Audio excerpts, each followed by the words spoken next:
I believe my first name was a barcode. Mum and Dad had 3 of their own children and then decided to adopt 5 of us. They're both white, and then obviously got 3 white brothers and sisters, and then 5 little brown kids running around. My parents also fostered a lot of children. Am I right in thinking there was upwards of 300 kids that were through the doors at your mum and dad's house? Yeah, it's probably even closer to 1,000, I reckon. Did you ever have the chat with her about why she did it? No, I haven't actually. And unfortunately, Mum passed away with dementia, which is an awful disease for our family. But that's one thing I do regret, is why she just opened up her heart. What incredible people to open their hearts to that, not only for you, but for your other siblings as well, and all of the kids that have come through that. So I've got a 7-week, 8-week-old at home at the moment, but just thinking about that in practical terms, it's really, really reinforced sitting in this seat today about that household that you grew up in and how special that is. Like I said, they gave me a chance at life. If it wasn't for them, you guys wouldn't be interviewing me today. This week on Between Two Beers, we talk to Liam Messam.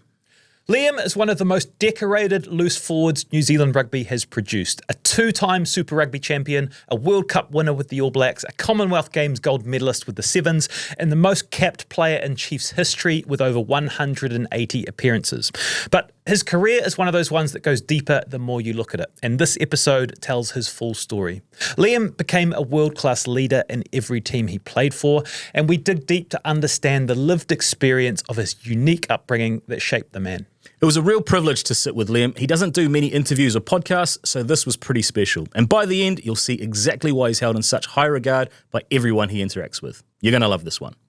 This episode of Between Two Beers is brought to you by TAB.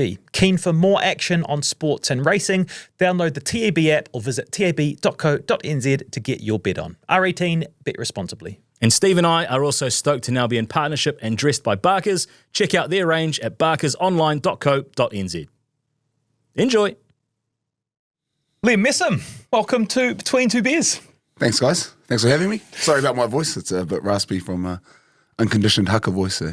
Yeah, how'd it go this morning? No, it was good. We had our porphyry for our new team members and our new family members. So, yeah, my voice is a bit, that's bit unconditioned. That's an annual thing, right? Where you're welcoming new people into the organisation? Yeah, welcome them to our family. Give them a bit of sense of belonging.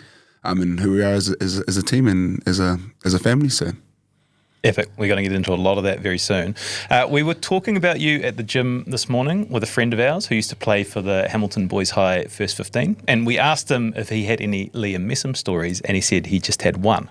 So it was Hamilton Boys High versus Rotorua, 2002 in Rotorua, and their whole pre-match focus was on Liam Messam. So more specifically, it was Liam Messam ain't shit. Rah, rah, rah. He's overhyped. He can't touch us. Then he said, you got the ball right from the kickoff and ran it straight at Aled de Malmonch, who's one of the strongest All Blacks of all time, and knocked him straight unconscious, and then went on to beat another 6 or 7 players. And his description was, the boys were rattled and they were never the same. I thought that was a good anecdote. That's probably a Dwayne Sweeney. Yeah, Sweeney's doing that. Yeah. Probably. Yeah, true. Yeah, do you remember that? No, I do remember at school I was a bit bigger than everybody else. It's probably the same size I am now, actually. So it does go a long way when we're at school, but no, I don't remember that moment. There were legends of you coming through because Rotorua Boys and Hamilton Boys are part of Super 8. So yes. Those were the kind of the early years of that. So there was a bit, like even I had left school 3 years on, but I knew who you were coming through, which speaks, I guess, to who you were in those early school days. Yeah, I just a kid from Rotorua, just loved rugby and getting stuck into everything. And actually, we came up here to play. The top school then used to be St. Paul's. Yeah.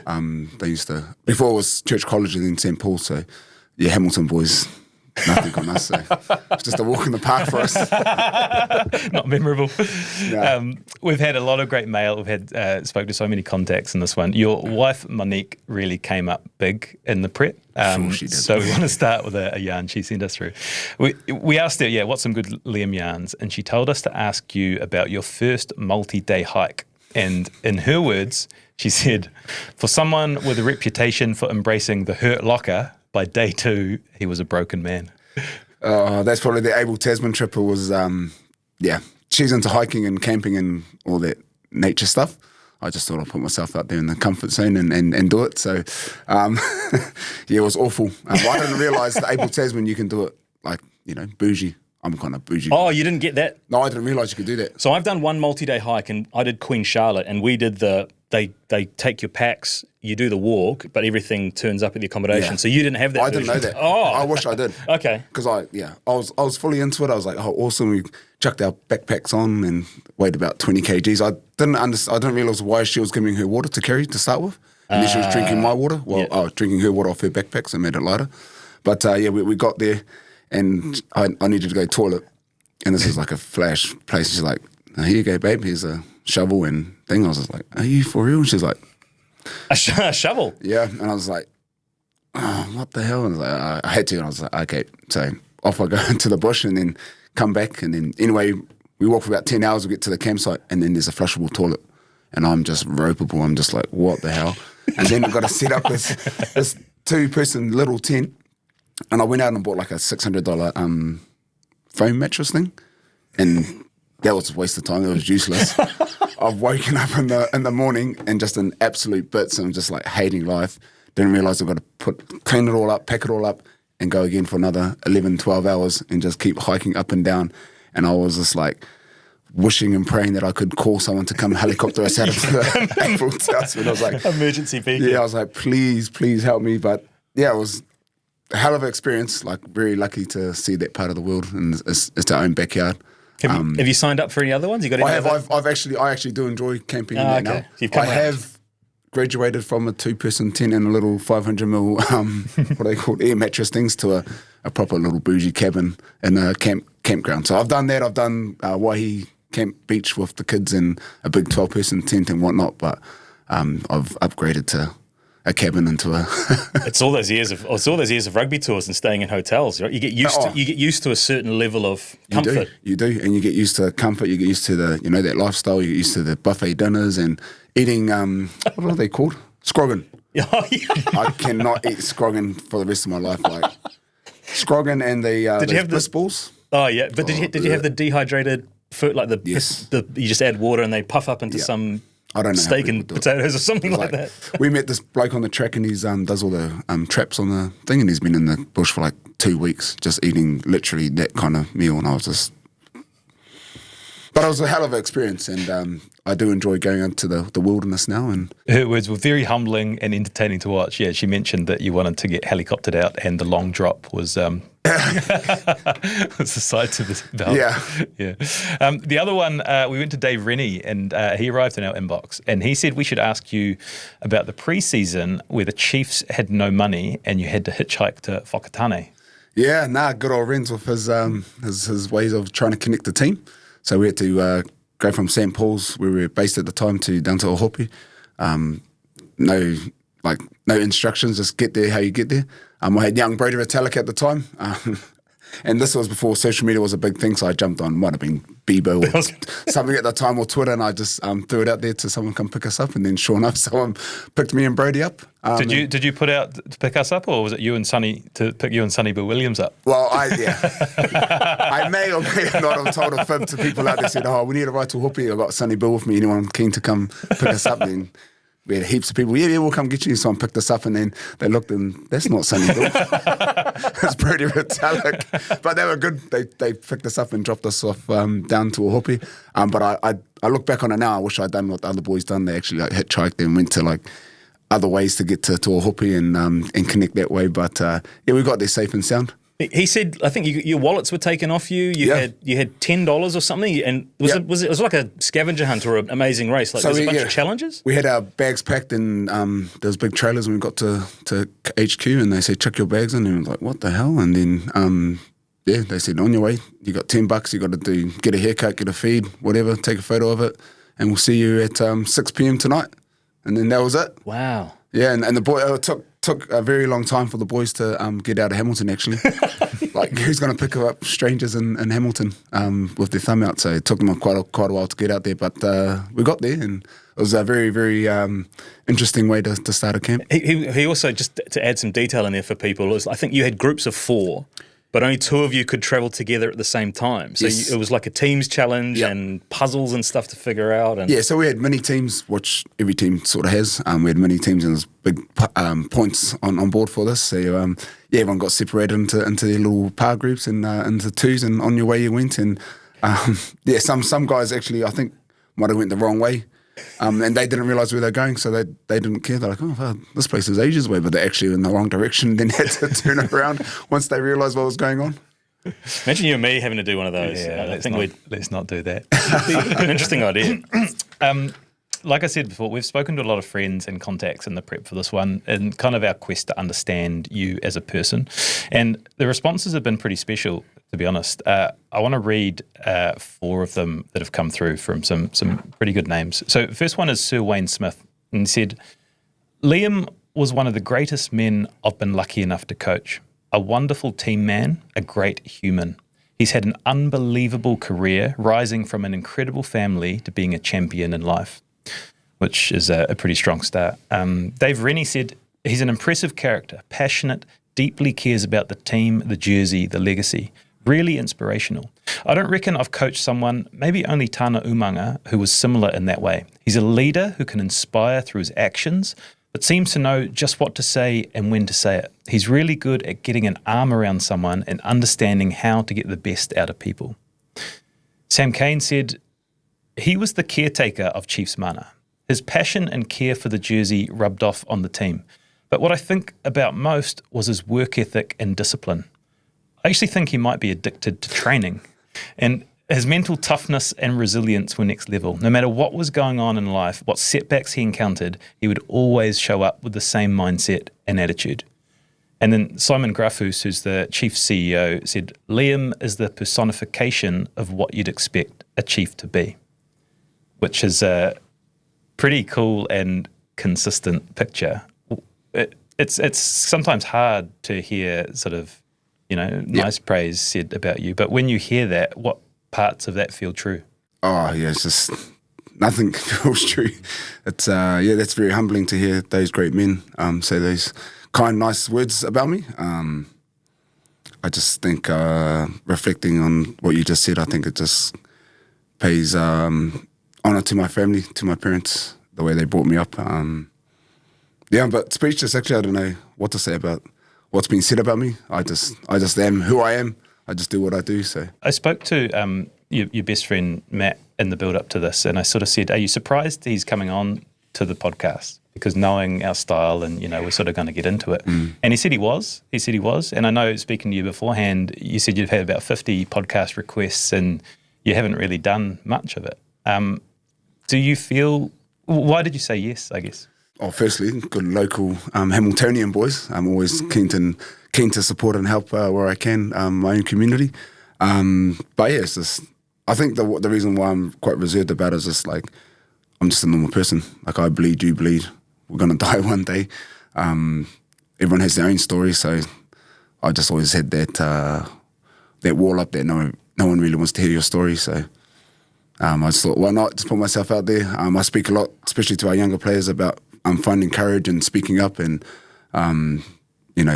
telling your story. So I might as well walk the walk if I'm going to talk about it to these young fellas. So, that's probably the reason why. Well, I'm incredibly, knowing a little bit that I do know, but you adding the layers to it, I'm incredibly excited about this conversation and where it gets to. And it's interesting because we can see when we're in these moments, people feel, you can almost sense they're a little bit uncomfortable about very uncomfortable about knowing where they're going to get to. So hopefully, the process is a comfortable one, because it is important, as you said earlier, I think, to reflect on where you've come from and what you've done, but also you never know who's listening to these episodes and what might strike a chord with them. And I think, as we find out, you've had moments in your life where things have happened and something has just clicked. So maybe for someone listening out there, that might be an opportunity today. Thank you for sitting with us, because it is.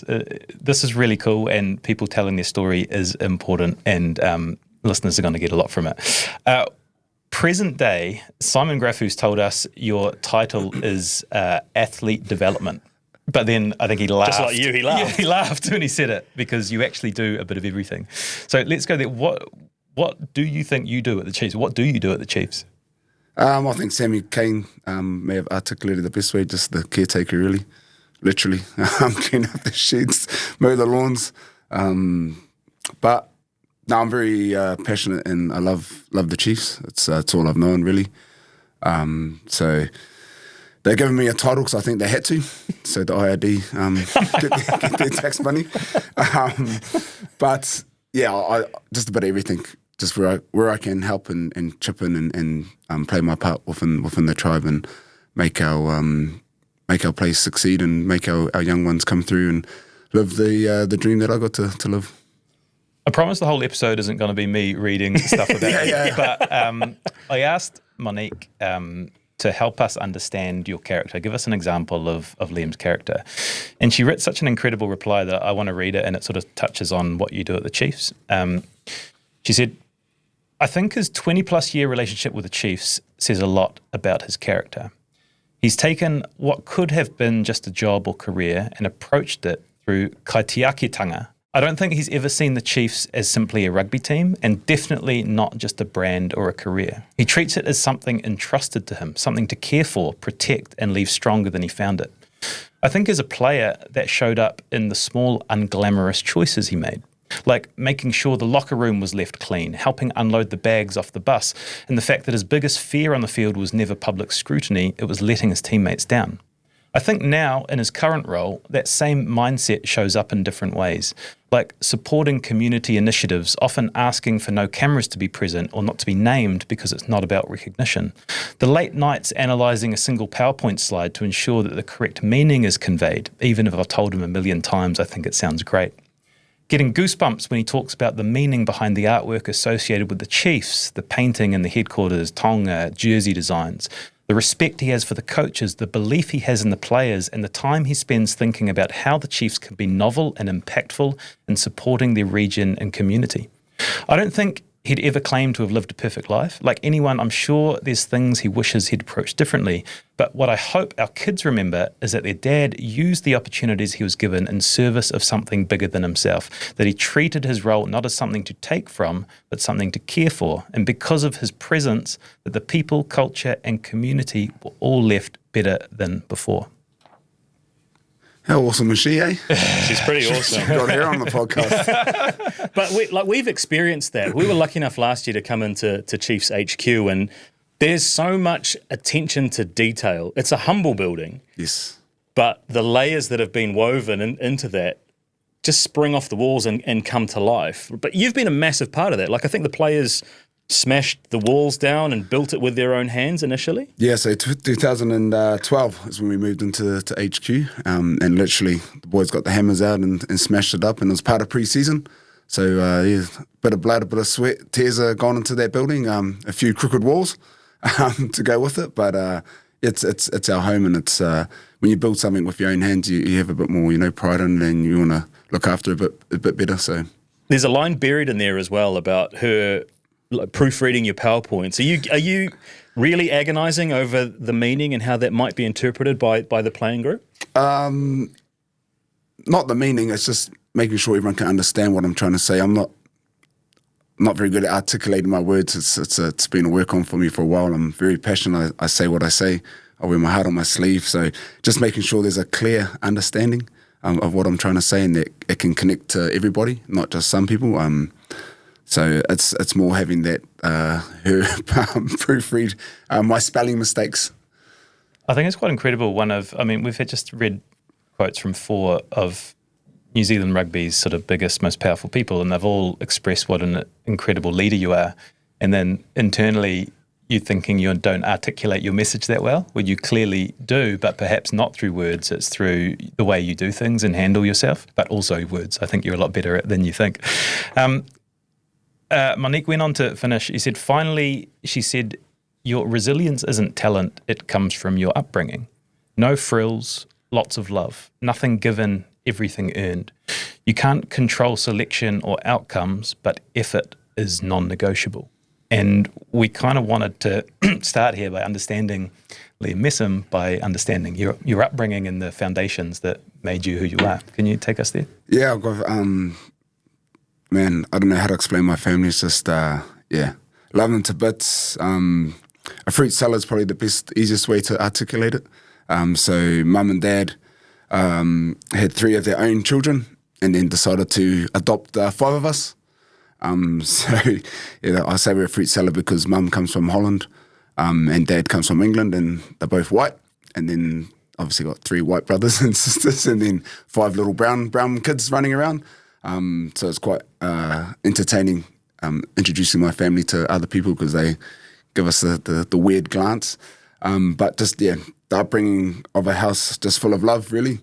My parents also fostered a lot of children. Back then, we used to call it SIFs, or open home. So we had a lot of kids come from a lot of bad places into our house. And Mum always said, all these kids need is just a little bit of love, and it's amazing where that could go. So we just had our house was just full of a lot of kids and a lot of love. And it just, that's Mum and Dad's upbringing. And to be able to have the opportunity to be a Messam, it's the best thing in the world. When I was born in Blenheim, in the deep south. I think there was 3 homes I could have gone to. Mum and Dad in Rotorua, I think in Taranaki and maybe Hawke's Bay. So it's just the way that life works out that I went to the Messams up in Rotorua. I always tease my family members saying I was the most expensive baby, most expensive Messam going around. I've got a little brother, Sam, who you played soccer with, and I always tease him that he was just a freebie, really. It's a great upbringing, big family gatherings. We're still very, very close and very tight. It's just part of who we are as Messams. And I think all my brothers and sisters will have the same attributes that's been kindly read out by you today. So we were introduced to each of your siblings, and they've all achieved in their respective fields to a very, very high level, which I think speaks to the foundations of your parents. But a little footnote, so 2 of the adopted children have ended up being Olympians as well, which must be a source of massive pride for your parents and also for your siblings too. Yeah, that's it's quite awesome, really, to be able to reflect on that and what our family's achieved.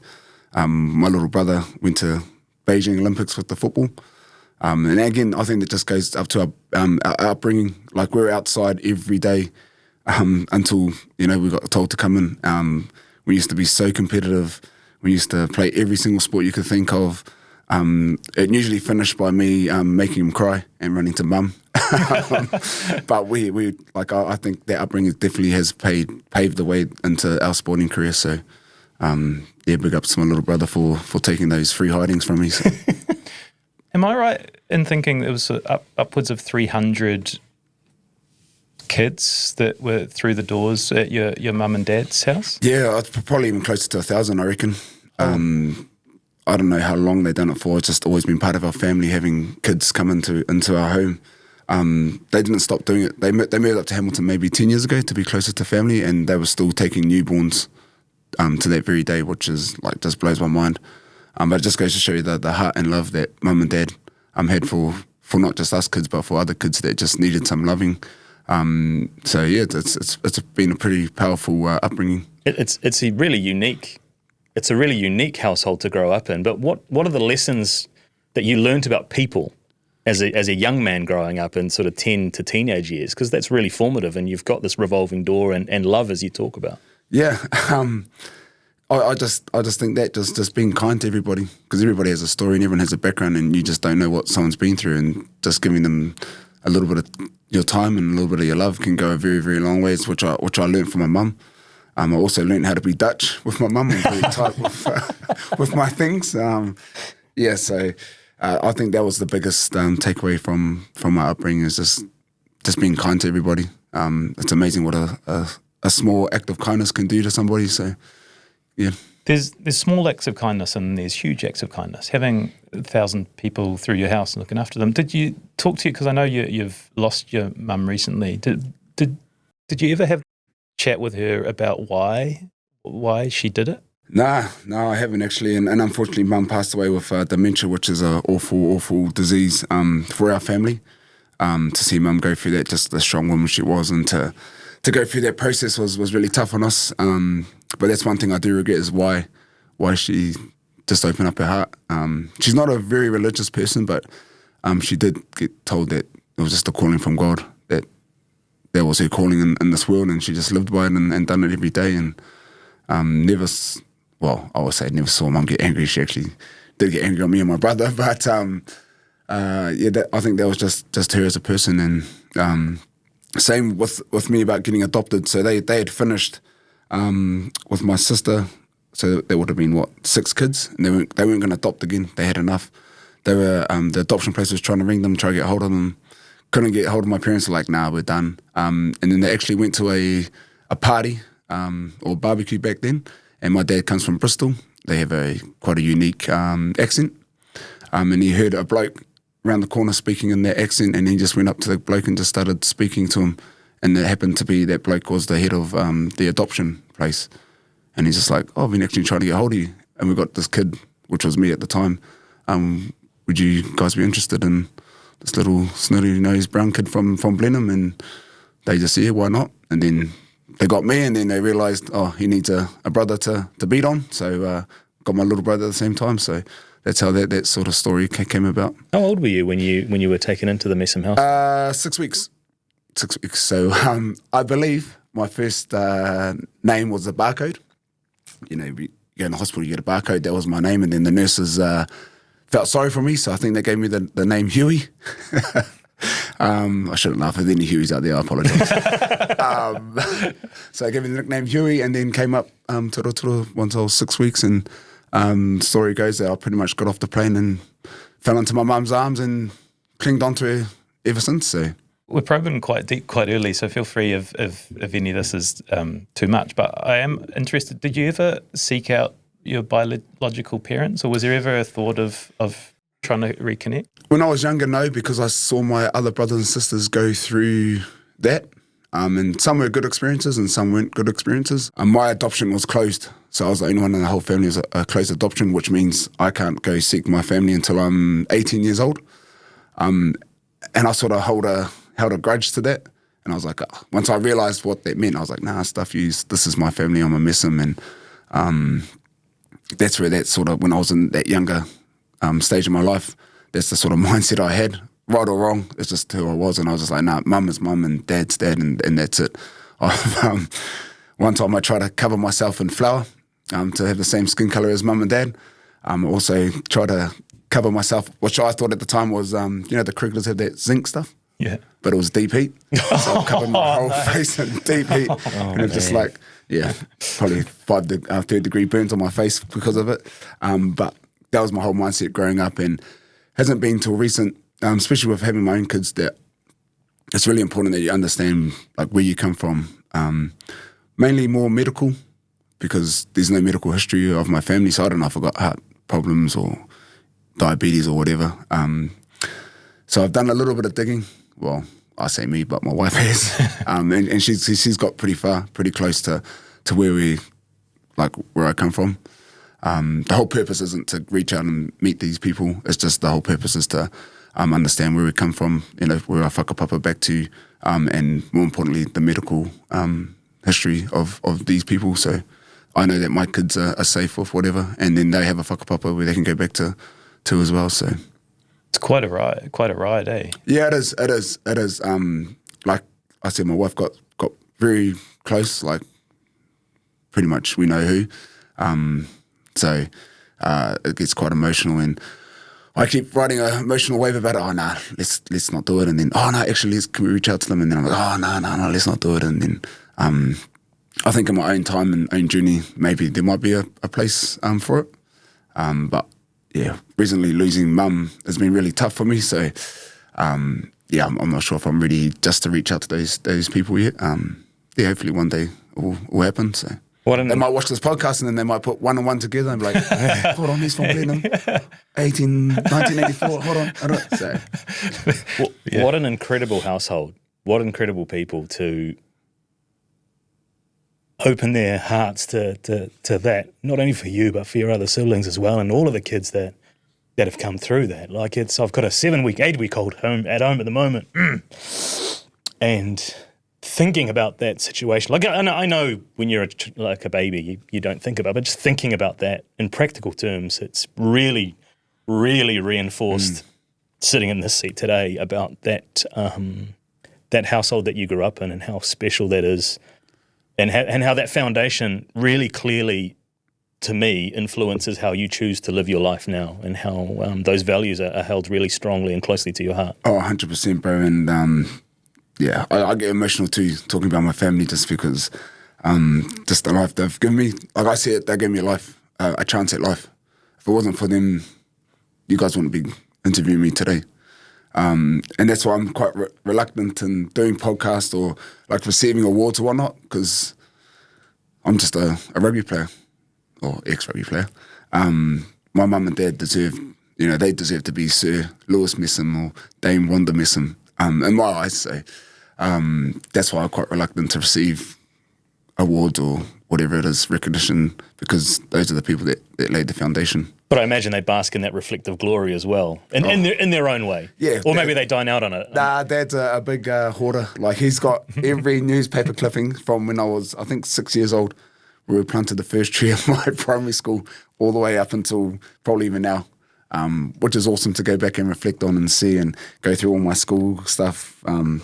My grades weren't too good, but my rugby was very good, and then all the way through my career. So, well, it could have been a football career, right? Because it's a football household. it is a very, very proud, strong football household. I played football till I was about 11 years old, I think, but I was goalie. I was a good goalie. Hey, I could have been Peter maybe, Schmeichel. Yeah, I could have been in the Premiership or even Wellington Phoenix. Now, I'll pause there, because unfortunately, there's a stigma when you're younger about the kid that gets put in goal. I was that kid growing up, and So was I. the story that I retell people is that I was the only kid that grew up in Taupo that had goalie gloves. But the reality was I probably wasn't as mobile as some of the other kids that I grew up with. Was that your story? That is my story. Well, good on you for having goalie gloves in Rotorua. And we had a really good team. Like, we were unbeaten. So, like, most days I'd do nothing. And I'd be like, what the hell? I made rep teams in that as a goalie. But I think it's just because the team I played for, Otonga Primary, was just real good. And I don't think I saved a goal in my life because I didn't have to. And then, I was like, stuff this. It was like a really cold winter's day. And I was just like standing there shivering. And I was just like, this sucks. But you were a big kid, right? Yeah, I was a big kid. My breakfast diet at the time was a $2 can of cola, not Coca-Cola, but the cola ones that you get from warehouse, one of those, and a mince and cheese pie, probably for a good solid 5 years on my way to school. So, yeah, it's not the best diet. I've got in the notes 120 kgs at 13. Is that how big we're talking? Yeah, I would have been a big boy. Solid. Yeah, Big bones. Yeah. But you carry, because you said I think earlier that you were probably around the same size at high school as you are now. So are you carrying that 120 clicks okay, or are you showing the 120 clicks in the school uniform? Not to body shame either, because this is interesting areas. But I think I was just a big kid, baby fat, a lot of baby fat, and then that's I guess. Just having that size at school, I was still like running around. I was very athletic. Bull rush. I imagine bull rush. Let me tell you, I wasn't very athletic, but I was still pretty quick. Like, I still like made the finals for athletics and whatnot. And this is one of your areas about high school athletics, and who were the guns back at those days. Were you one of those ones? I wasn't a gun. I was very sly. Like, I'll be like 200-meter race. Like, boys, let's just jog all the way to like 150 meters, and then we'll finish all together. Like, yeah. And I'm like, nah, bro, later. But a 120 kg unit in the finals of an athletic sprint day, like, that is a sight. Like, that combination doesn't happen, right? Something so big that's also fast. Yeah. I just probably didn't even realise it back at the time. I think the biggest reality shock for me was when I got invited to the New Zealand Sevens camp. At that, I was 120 clicks. I was 16 at the time, which my boy's just about to turn 16, and it just blows my mind now to even think that that could be impossible. And I came dead last in every single fitness test that Titch put us through, and then played the game, the trial game, and I actually done pretty good. And he just sat me down and said, "Look, if you lose this weight and you got fit, you'd be in my team. I could name you." And I was just like 16, couldn't believe it. And then that sort of flicked the switch. And that's when I didn't have any understanding of nutrition, but just trained harder and no more pie and Coke for breakfast. And the rest is history really for the Sevens. You mentioned a name there, Gordon Titchens, who's synonymous for a period of New Zealand Sevens history. But you go to a training camp. What sort of characters are walking around that training camp at that time? When I first went, like I said, I was 16 years old. I was just like, I was in shock really, and all there's like superstars in there. There was like Ronnie Suralo at the time, who I thought had the biggest calves in the world, and I was just like, didn't say a word to them. I was just in shock. It's amazing those things you remember about when you're a kid, when you see like men for the first time in different bits, you're like, whoa. Yeah. I was just like, holy hicka. There was like Eric Rush, like who I'm very, very fortunate to have as a role model and as a mentor, because guys like that really shaped my career. But yeah, I just remember just going there and just getting the shock of my life doing a 3K time trial at the time, and it must have been like, I don't know, 20 minutes, where usually it takes the boys 9 minutes. But I just had never been exposed to that kind of training or what it was. So it was a nice start or reality check for myself to push on to the next thing. The voices at the start all said discipline, and I think this is a really important part of your story, right? Like you have this conversation with Titch, you said, get yourself fit and you'll be back. And then, because what do you do for that year? Because you train hard, right? Yeah. Like you drop a shitload of weight, and you're like, can you tell us about that year? Yeah, so after that conversation with Titch, I thought he was all talk, because I'm 16, like I'm just a kid. And I said, all right. And then when he said it, it just flipped a switch in me. And every day for that whole year, I went running. I just ran around the block, got bigger. After our first 15 games, I would run. After our first 15 games, Sunday, I would run. Just run. I knew a little bit about nutrition at that time. And then obviously as I got, well, I wouldn't say it's very good nutrition, but I just started eating boiled chicken and boiled broccoli, which sounds disgusting as I speak as of it now, and it is disgusting, but that's just something I'd done. And I done that for, a good year. Got really, really fit. And then, was lucky enough to be invited back to his camp and made the team as a 17-year-old, so... Because 16, 17 is quite formative in terms of going out to high school parties and learning how to drink. But are you so focused on that conversation with Titch and the possibility of representing New Zealand that you push all that stuff to the side? Yeah. I didn't go to any parties. I didn't drink at school. I got mates. Like, I wasn't the most talented person at Rotorua Boys High. There's so much talent comes out of that place, but... if discipline's the word, then I was probably the most disciplined out of our crew. Like, these guys in my first 15, I can remember that I thought would be All Blacks, but they obviously took a different path in life, which everyone chooses. But that was my choice. I chose not to go to parties. I chose not to hang out with my mates at high school. It was just I'm just run, train, and it did affect my schooling, because I was just so focused on that one objective. That my school sort of took a back burner, and I just put all my eggs into one basket and made all these different eggs to give me the best opportunity to represent New Zealand. Because you work with sort of young up and coming rugby players coming through now, do you reflect on that? Like, that discipline you talk of, it's so rare, because I think of the same, like all the talented sports people coming through, and they'd all get sidetracked by the booze or the parties or the girls or whatever it is. But that decision to, after a game, you're going out and running, like, that is so unique. Like, is that the messaging that you put to the kids coming through, that's the level you need to get to really make it? Yeah, well, at the level, the guys that I get my hands on, they have a program. And for them, I tell them that that's the bare minimum that they have to be doing for their program. If you want to take it to the next level, then you need to find time during your program to chuck in those little bit of extras. If you need to get fitter, stronger, you got to make it happen. Don't expect anyone else to make it happen, or a bit of program on a piece of paper that's going to make you do it. So, but I look back and reflect. I was also lucky at high school. I had a group of guys. There's about 4 or 5 of us all lived in one house, all stayed together in one house. And we were just all rugby mad. We all trained together. We all, I remember doing goal kicks for like 2 hours. I'm not even a goal kicker, but I used to just love going out to the footy field and just kicking the ball around and doing all that. And that definitely shaped a big part of where I got to with all that crew. It's interesting, like we spoke about discipline. You were like, if you want to call it that. Like, discipline as a word is such an interesting concept, because it has both positive and negative connotations. Because it's a choice, like you said, that you're making. You're choosing to do these things to allow you to get to a goal, whereas I guess other people sometimes hear that word discipline and they're like, oh man, think of all the things that I'm going to miss out on, which is interesting how we framed the question. Yeah, I sort of see discipline as doing something that you don't want to do or have to do, where I think I've sort of created myself probably more habits than anything else. It's just a habit to like go for a run.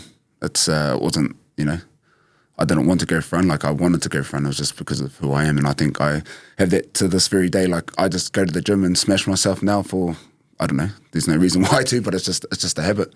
It's not, some people might call it discipline or thing. I like to see it as more of a habit that I've created myself to do that to myself. Because that was from everyone that we've spoken to that was in sevens around that time, it was in the Hurt Locker. Oh yeah. That's how that program was operated back then. Yeah, there was no sports science back then. I remember Eric Rush, when the GPS unit started coming into the scene, he was just like, mate, if you need 2 big bottles of pump waters after training, that means you've worked hard enough.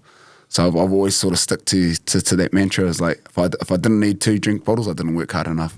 But Titch definitely taught me the meaning of hard work. Flicked the switch, like I said. The only issue was that he forgot to turn it off when I decided to retire, and I still got that stupid that switch going. And I speak to many of the ex-boys that have been through it. They're the same.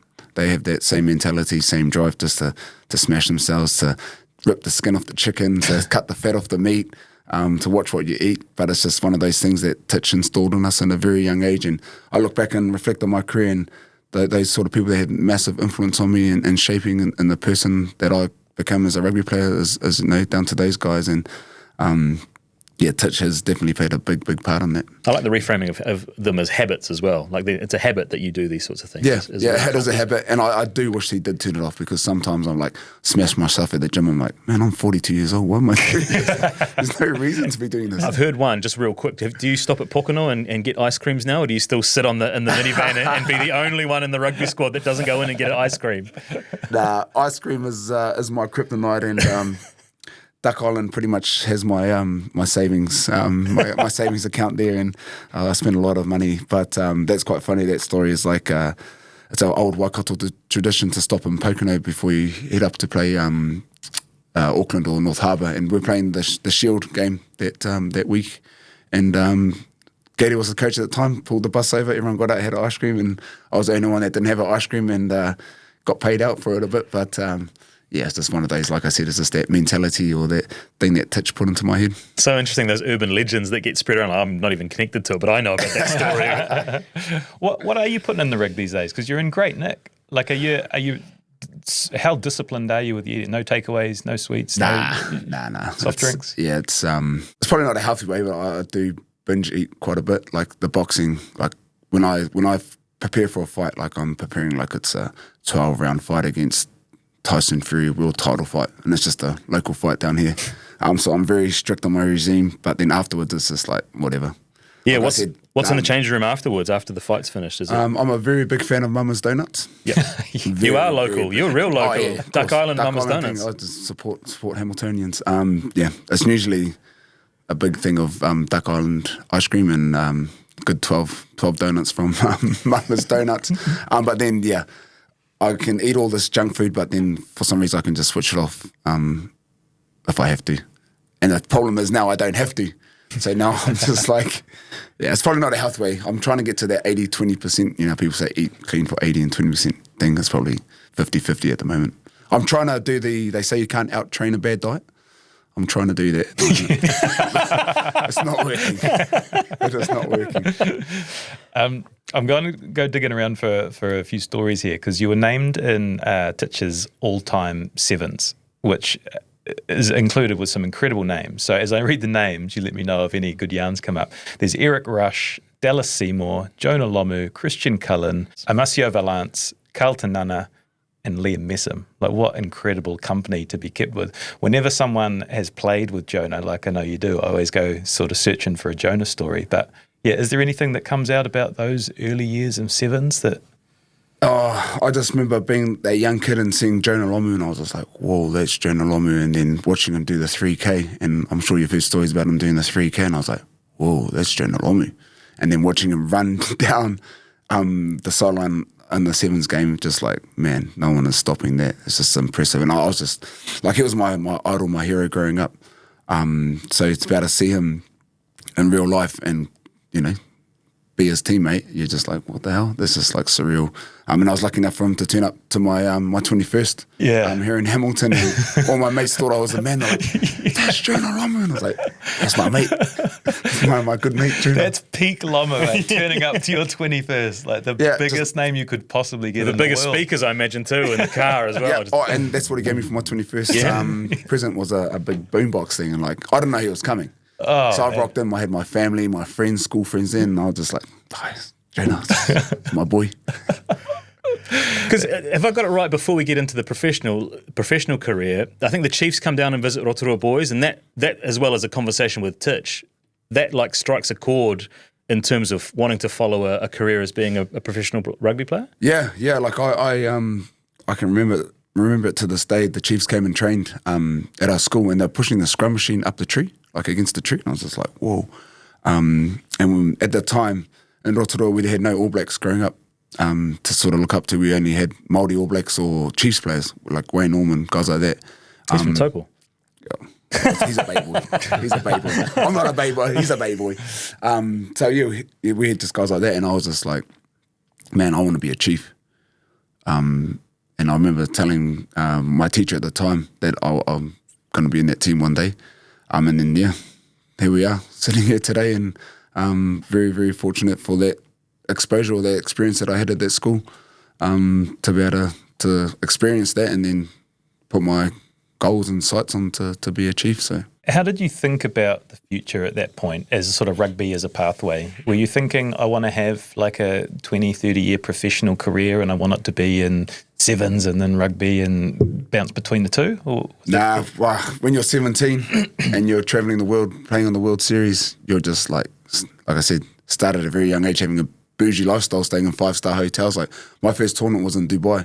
You're staying in this bloody 10-star hotel and you just, so I was just so focused on the sevens series, training really hard for it, just loving playing sevens. The style that I played, I loved playing that kind of rugby. I remember when I did go back to 15s back and forth, I always used to get ridiculed from the media or other people saying, oh, Messam just stands out on the back line, stands on the wing, doesn't want to get into the forwards, because back then the loose forwards were very much like a tight forward, just pick and goes or clean the ruck or, do this, do that. And that was a very typical way of a New Zealand loose forward used to play like that. I guess I wouldn't say I broke the mould, but I was a different type of player. Like I love standing in the back lines. Like, I want to go pick and go into a meathead over there where I can run out here with the backs. So I always used to remember that, and I always try to I sort of had a chip on my shoulder about that and really wanted to make a point or difference of like why I would stand out in the back line versus getting my ears roughed up out inside. So you grew up in Rotorua, but Hamilton is now home. I think you've been here, since you moved up for professional rugby. Yes. We spoke to Sam Kane about, I think it was Ian Foster came and visited his family in order to try and court him here to Hamilton. Did you have a similar situation where someone came down and said, hey, come and join us up here in Hamilton? Yeah, so I was pretty fortunate that I got to go around all the PUs in the country. Provincial unions, for those that don't speak rugby. Provincial union. So me and my mate, Steven Stelefano, who was also a very good rugby player, and my schoolmate, we went around. I was going to go where he was going to go, vice versa. So we went to North Harbour, Auckland, Canterbury, Wellington, all the places we're trying to put it on for us. But it was Ian Foster. I came home from school one day and he was at my auntie's house sitting on the table having a cup of tea and biscuit with her, and told me the reason why he wanted me up in Waikato, and then that was enough for me. I was just like, yep, I'll head up to Hamilton. It was real hard to leave the Bay. Like, I was a Bay boy at heart, but they were still in second division at the time, and I thought for my personal development and to be better, I needed to head up to Hamilton. So, yeah, been here ever since. The timeline looks like you made your Chiefs debut at 19, which is 2006, I think. But then got dropped for a year, and then it was like a sevens year, and then you've made your AB's debut in 2008. So is that period kind of like a a bit of a yo-yo between rugby and sevens, and then you stabilise in rugby? Yeah, it was Waikato actually. Like I debuted against Italy, straight out of school. I was packing myself. I was like playing these grown-ass international men with full beards, and I was just like, what the hell? And then I played pretty poorly, as you expect from an 18-year-old straight out of school. And then got dropped from the Waikato team and just kept going back and forth between the 7s and 15s because I was 7s focused more than 15s focused. And I remember having a big, I wouldn't say argument, but a discussion with Richie and Titch because their whole purpose was to create Super Rugby players and All Blacks, wasn't to create 7s players. So I think it was the Under-21 World Cup. I had to go, New Zealand Rugby made me go play for the World Cup and I didn't want to. So they pretty much packed my bags for me and Richie chucked me on the plane saying, nah, you're going to play for the Under-21 World Cup. And then that was pretty much them saying goodbye to the 7 series for me and saying you won't be coming back and you can focus on 15s now. So that's where that bouncing back and forth sort of stopped. But then you do establish yourself in rugby. And I want to sort of like link up to the 2011 World Cup because I understand from everyone we've spoken to, this was a big sort of chapter of disappointment because, you know, you had worked really hard to get into that squad. It was the home World Cup. You thought you were going to be, and then you didn't get the call up. Can you talk to us about what happened around that and how you felt and how you recovered? Yeah, well, since 2008, my debut for the All Blacks, I was in and out of that team. Didn't really felt like I was part of that team from the get-go. Not because of the environment or the coaches or the players. It's just one of those things that was in my head, I think. But 2011, I actually was in the team the whole year. And I remember after the South Africa game, they said, "I'll stay by your phone and we'll ring you if you didn't make the World Cup team," because the World Cup team got named that the next morning. And the time had passed and shit, I made the World Cup, they didn't ring me. And I was just about to leave for the team meeting and my phone rang and I was just like, no. Got the phone call and like, come to our room, blah, blah, blah. So I went into the room and they told me that I missed out.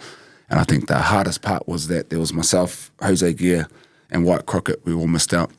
But we're in South Africa and we all had to fly to Australia and the team was going to play up in Brisbane against the Wallabies. And so leaving the boys at the go left, go right was really hard. So we went back to New Zealand. And then when we landed in New Zealand, those two, because they live in Gisborne and Christchurch, just stayed in the airport part and just went to the domestic. I walked out to a whole media scrum of people and I was just like, with cameras and... Because no one knew. No one knew who got dropped, but they knew some players were coming home. So I had to face the whole media by myself. I was just like, And you're 23, 24, still a kid, really. Yeah. Yeah. I was very young. But that was pretty hard to walk through Auckland Airport with all the media and everyone like looking at you like, oh yeah, he got dropped. But it just goes, I just go back to my values that the old man installed in me, and like he always told me that, like I said, we weren't a very religious family, but he always said that God had it as a different plan for you if things don't work out, and just take it on the chin and there's a new door somewhere else. And I've always had that mindset, and it's just weird. It's just always stuck with me. Even from a young age into those sort of moments in my career, I've always said, it didn't work out. It's just the game of rugby. There's going to be a better opportunity somewhere else. Did you think about leaving New Zealand rugby at that stage? Nah. Again, I had a chip on my shoulder and I was like, I'll prove you fellas wrong. I'll show you. Which I'm not sure if it was the right thing to. I did get offered to go overseas and play a thing, but I was just like to my manager, nah, I'm going to stay here and I'll show these fellas what's up. Was it hard for you to watch the World Cup here? It was very hard because when they trained here, that they needed numbers to come, hold the tackle bags. And I was just like, shit. I was like, yeah, no, I'll come. So held the tackle bags, but it was me and my old mate, Stephen Donald. I was going to say, were you white baiting with him? I wasn't white baiting. But I do want to say on this podcast that his movie is not real. There are stories in that movie that need to be in that movie. But yeah, well, we had some tickets to a couple of games here in Hamilton. I think it was like Wales, Samoa, and another game, which we got to experience the World Cup, which was awesome. Like the fans were awesome. Here in Hamilton was awesome. Like I'm biased, but that's the best stadium in the world to watch a game of rugby. So I was fortunate enough to experience that, and I think that just made me more hungry to prove them wrong and get back into that black jersey, because that's where I wanted to be. I remember at the time I was in Australia while the final was on. I was like, nah, I'm not going to watch that. But then I was just like, I remember sitting far back in the corner while my mates and they were watching the game and just egging the boys on and cheering them on and wanting them to win that World Cup. So, but definitely by my dad installing that into me about, it happens. Take it on the chin, move on, something else, you work hard for it, something else will be better. So, just before we leave the world, New Zealand's a funny place, right? Because I can imagine you go and watch the games and you're part of the crowd. But New Zealand being a rugby public like it is, there'll be a amount of people going, you should be in the team and this guy shouldn't be. Like, it must be, you go. Yeah, it must be quite hard to kind of get away from some of that rugby noise when you're in the middle of it at home. Yeah, it is. But that's just New Zealand. That's the beauty of us, though. Like, that's what I love. We're so passionate about the All Blacks. We're so passionate about rugby. Like, I don't mind. Like, I love when people come up to me. Like, even the last couple of weeks, all this thing about Razor. Like, everyone must think I have the answers because they come to me, like at the gym, all these whole fellas come to me like, what's going on at the thing? You must know. And I'm just like, what do you know? We'll ditch that question for later. Actually, we'll bring it forward, because Dave Rennie was telling us that. Yeah. So, this is who we are. It's in our DNA. And this makes us very special. And that's why people are so much passionate about the All Blacks and our sport. So. Well, your old man's advice seems to be interesting in terms of timing as well, because the 2011 World Cup finishes and then we have this little purple patch of Chiefs history, 2012 and 2013, where the team wins back-to-back Super Rugby titles. So, you walk out of that disappointment, but is it into a brand new version of the Chiefs? Yeah, I think what Ren's done a really, really good job at was connecting us to our why we play and who we play for. Like Fozzie was awesome. Fozzie was an awesome coach at the Chiefs, and we had a lot of great connections with players. We had some talented teams, but we just couldn't really get it over the line with the teams that we had. I think Ren's really brought our why to us and who we play for, and when you're playing for something bigger than yourself, that's so powerful. But yeah, 2012, I got challenged by the coaches to change my game and get a little bit tighter, like I said at the just before, about getting closer to the forwards and really having a physical dominance about myself. Took that on board and really tried to prove a point in that place. And that's pretty much how I got back into the All Blacks, is due to those coaches, especially Smithy, him and Gilbert Enoka. It's awesome that you guys got them on there, because those are two people that actually still believed in me at the time of the 2011 disappointment. Like, those two guys had my back from the get-go and supported and helped me get through that as well. One of the questions we had was about Chiefs mana and the origin of it, because we'd heard that Sione Liwaki might have coined the phrase originally, but I don't know. Is there any truth to that? Well, I do remember the night. I was at our house in Stanley Street, and I was over a carver bowl, and then the good old Tongans might have added something to the carver bowl. So, he just started chirping around, Chiefs mana, Chiefs mana, Chiefs mana. And it just went from there. Because he was a very, very passionate Chiefs man. He had a chip on his shoulder, obviously coming from Auckland, and the Blues didn't want him, so he was very proud Chiefs man. And that's where I first heard it. And that's where it sort of came from, and he just kept driving that message, and he liked to drink. And when he was drunk, he liked to, tell people what's up and tell people, this is Chiefs mana and whatnot. So, yeah. Did that become a catch cry internally? Because it's like, as a fan, it's a thing, it's like up the wires, like it's synonymous with the team. But internally, did it become something that, because this is, I think Chiefs mana came around before this 2012 Dave Rennie era as well, right? Yes, no, it did. And like, speaking to Jono, they used to say it back in their day as well. Not that he's very old, but I'm just saying that's how they said it. They said it as, they had the Chiefs mana cry back when they were playing too. So I think it's just evolved into what it is now. Ren's brought that to life. One thing about mana, which I love, is that you have to earn it every day. It's not a given. Like, I've got no right to go into the Chiefs. Been there for 20 years, I've got no right to go in there and demand mana or respect from a younger player or from anybody. It's always earned. So it's just evolved into what it is, and now all our fans are on it, and it's on cards and whatever that they have at the stadium to really connect everyone as one. Like, it's not just a rugby team; it's a whole tribe. Yeah, because you talk about connecting with your why, but what does that actually look like? What are the things that Ren's put in place, or the team, the organisation put in place to bring that concept to life? Yeah, well, it's an interesting one, because now my role at the Chiefs is I've sort of taken a little bit of ownership into the culture side of what it means to be a chief. So I've had a bit of time to reflect and whatnot around that question. Your why changes personally as a player. Like, when I first started, my why was I wanted to be a chief. Then I wanted to be an All Black. Then my why was I wanted to be the best in the world and as a blindside. And then next it was my why is my family. Like, I want to do it for my family. Then my why is like money. Like, I want to go overseas to make money. And then you literally go full circle back to being a kid, and your why is just because you genuinely love the game of rugby. Like, my last contract I signed professionally was a $1 contract for Waikato. So you're definitely not playing for money. You're definitely not playing for your family, because $1 is not going to go very far these days to support your family. But you go back to your why as your love for the game. And at the Chiefs, we make sure the why is of who we are, what we're about, the standards and the values and the belief systems that we have as a team. So that there's a very strong connector. Our people, like, we're very, like, we love our people. We love where we come from. We're very passionate. You look at all our PUs that we're involved in the Chiefs, are very, very proud people, have the same values and belief systems that we do. So it's really easy for us to connect with that. And it's like, we don't, it's just not something we just talk about. It's actually a living, breathing thing. So I think that's one thing that Rennie done really, really well, was connect all those little pieces, because they were there.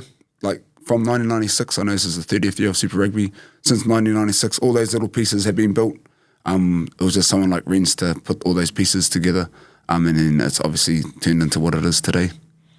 We spoke to Wayne Smith about this period too, who was obviously involved, and he said, when we started a new Chiefs era in 2012, we put our logo, Jeff, up on the wall and asked the boys what it represented.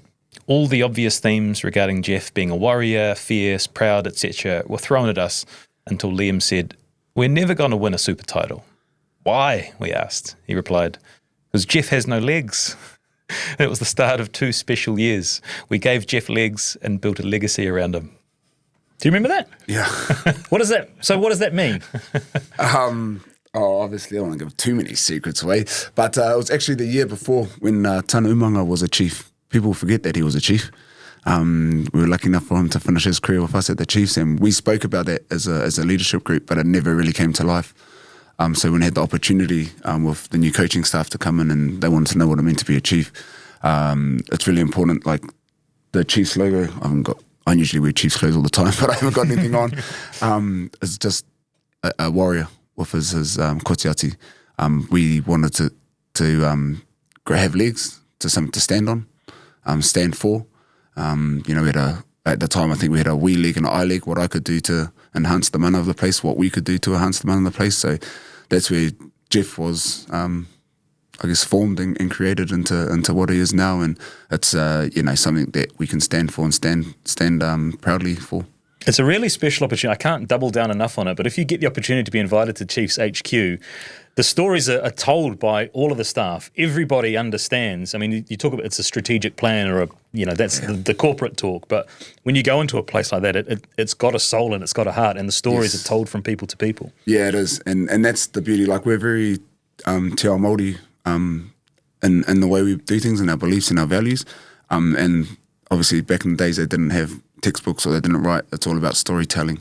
So one of my jobs this year is to tell the story to the players and to everybody, that one day it's easy for them to recite the same story, because it's the same story, it's just interpreted different. So making sure that we all got the same interpretation on what we're trying to achieve and what we're trying to stand for, our values and our beliefs. So it's like you said, it's hard to explain. It's not until you can actually come into our HQ building, and I'm very protective of it. Yeah, we found that out when we took a photo and it popped up on social media, and I think the playing group called us on that stuff doesn't go out in public. And we took it down straight away. Stephen's felt like a real piece of shit. Stephen's grovelling apology to Donk to Clayton McMillan, but it's a faux pas on our part. But it was great that I guess the playing group reinforced those values, and it didn't. It was resolved very quickly. Yeah. Oh, like I said, it's a very, very special thing for us. The way that we live, our values and our beliefs, and I get like you said, the corporate side of things, and you want people to connect and whatnot, and see that side. But some things in rugby just need to be sacred, and that's one thing that we hold deeply, or I hold deeply closely to my heart to protect. And don't take a photo again, bro. That was so good. That'll play. That's definitely gonna play. Fuck, that's good. Flick the switch. I love it. So you do get no, actually, you win back-to-back titles with the Chiefs. We forget about that. Yeah, which is just an incredible couple of years. But what was that like? The first time, is it kind of holy shit, we've done it, and then the second time you can actually sort of celebrate it. Like, what was it like winning those 2 years? Yeah, well, the first one, like, you've got great man on the wall called David Galbraith, and he was our psychologist, our sports psychologist then. And the way we spoke about that year, we didn't say we would like to win a Super Rugby title. We actually put it out there, we will win the Super Rugby title. So by putting it out there, we had to live and breathe those standards and values like we've just talked about as a chief.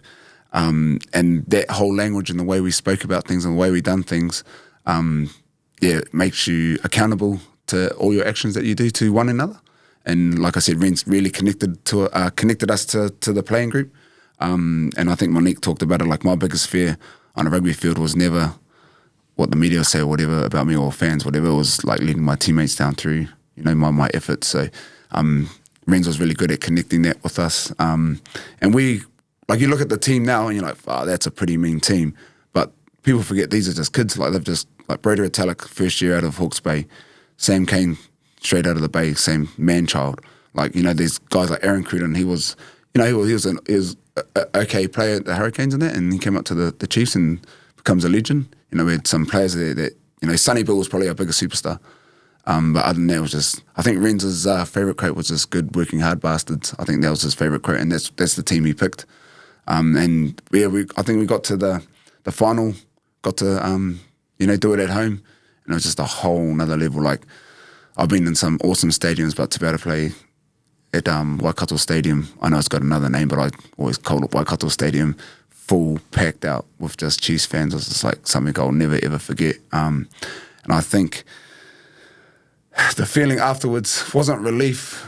It was just like we'd done it, like, just excitement, like, I don't know how to explain it. I think because the score sort of blew out, it wasn't a very close final. We sort of ran away with it. The poor Sharks travelled about 5 times around the world to play the final.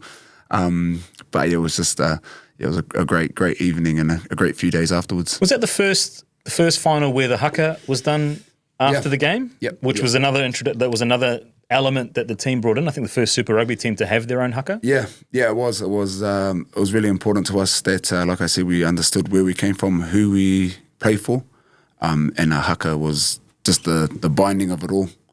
And we got an awesome cultural leader in Orokihi, and what he does, the mahi he does within our place is just amazing, and we can never take that for granted. And he composed the haka. He sat down with myself and Tony Latimer at the time and just asked us what we thought should be in the haka, and he came up with this haka, and we were lucky enough to do it twice. Unfortunately, we've done it a few times at Tangi's for past players and past management, which is a shame. But we've also do the opportunity to pay respect and honour to people that do massive milestones. We've done against the British and Irish Lions and Wales, so it's just awesome to be able to have our own team haka, and it's awesome to see all the other super club franchises now all have their own haka too. So just a powerful movement that haka can do. Difficult question to answer maybe, but what's the difference between back-to-back titles and then 3 finals in a row and not being able to convert any of those 3? Ooh, I think it's hard now being on the other side, because when you're a player and you go back to back, like I think in the back to back one, we sort of knew we could do it, so we're just like, just get the job done.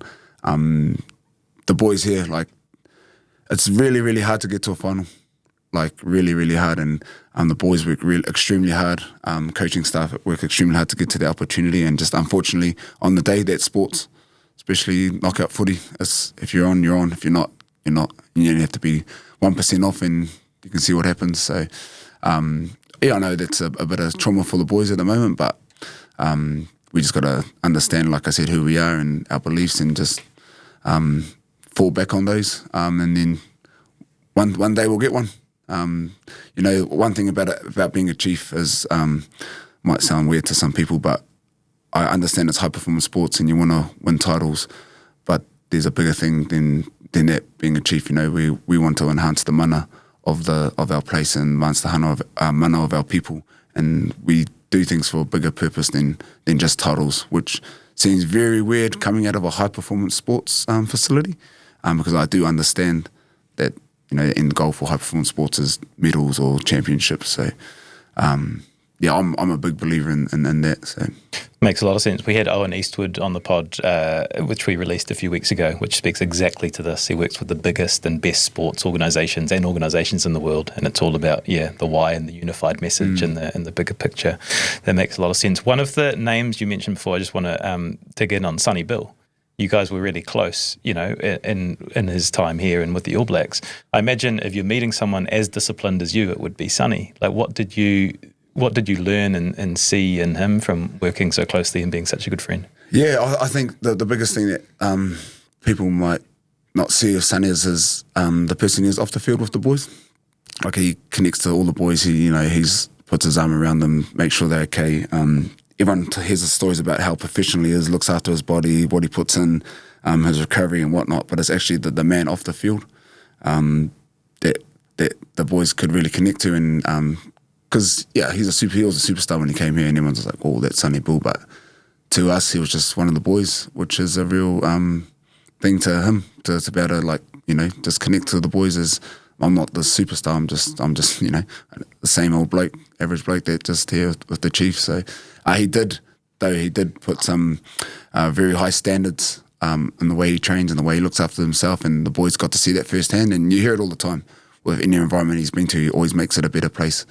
So that's it's full credit to him to be able to leave his impact and influence within a group like that. During that period of time, you were co-captain with Craig Clark, but as a player, you would have played under a whole raft of different captains and different people. Are there any one that stand out, or two that passed a lesson on to you that you were then able to take and use in your own leadership? That's a great question, and I've reflected on this, and I have been so fortunate with my career, with the people that I've had to help me, shape me, or influence me into the rugby player or leader that I was. Like, I go back 16 years old, I had Gordon Titchens, Eric Rush, came up here to Hamilton. I had Ian Foster and John Mitchell as my coaches, and my captain was Johnny Gibbs. Stephen Bates was the next captain. So I've had these amazing leaders, amazing coaches, just to help me, shape me into the person I am. And I was just a sponge. Like, I was just like you asked me if there's one thing I've learned. I was learning everything. I was learning on the go. I remember when I first came up to Waikato, I think it might have been my second year, they put me into the leadership group. I'm like 19, 20 years old going, what am I sitting in this room for? But I guess there was a bigger purpose behind it, why I had to sit, and I was just listening. I didn't say a word. Like, what do you think, Hunga? Hunga's my nickname. And what do you think, Hunga? And I was like, just shake my head and nod. But I think if there was one biggest lesson I learned from all those men, is that you lead with your actions, not your voice. So especially the leaders I just talked about would always lead with their actions, and then when they do say something, you'd go to war with them. So is that a Ray Lewis thing as well? Baltimore Ravens? Not sure.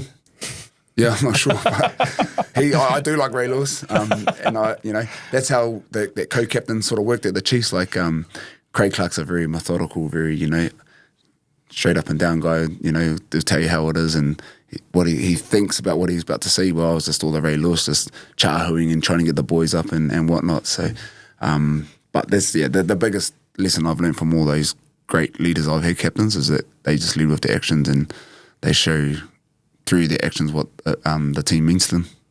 What about coaches, leading coaches? Because you played under some coaches. Well, Graham Henry and Steve Hansen come to mind for me as two kind of All Blacks coaches you played under. What were the differences between those two?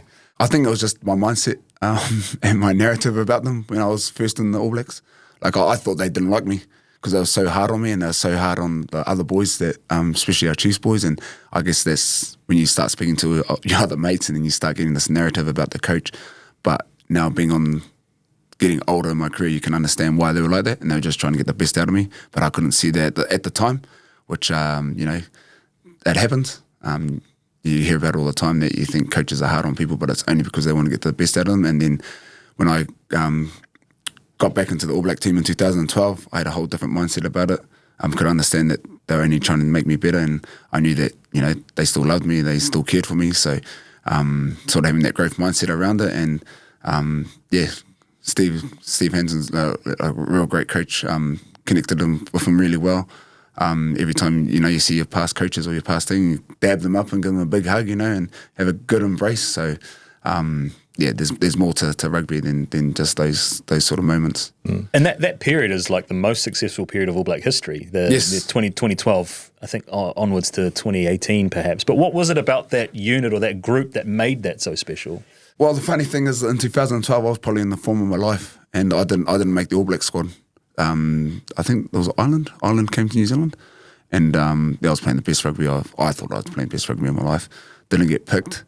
They got down to the third test. They came here to Hamilton to play, and it just so happens that 3 of the blind sides in the country all got injured in those 2 test matches, and then obviously I was the last one on the call sheet.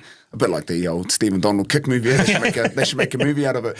But they rang me up and said, "Oh, do you want to come down to training?" I just thought, $7,500 a week, sweet as. I'll come hold the hip bags for you fellas for the week. You're here in Hamilton.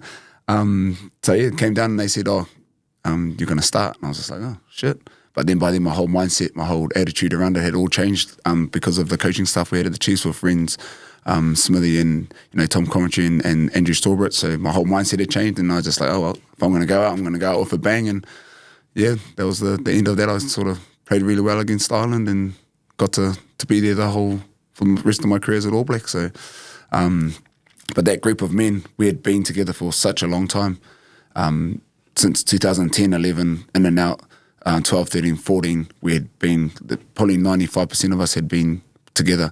And we had great leaders, not just Richie, Dan, Kevy, but we had great leaders underneath them to lead the team around, because everyone has different types of leadership and everyone's a leader in their own way. But I think, the biggest thing is that we just had the cohesion and the connection with each other, and we were willing to do whatever it took to get the W. I think leading into the 2015 World Cup, you played every game, and then you got injured, right? Because you only played like 8 minutes in the tournament. Yeah. And so I'm interested in that. The team wins the World Cup, you play a minor role, but you're kept on to be that kind of, what is it, cultural leader? Ray Lewis. Yeah. Ray Lewis. So Ray Lewis watches his chances.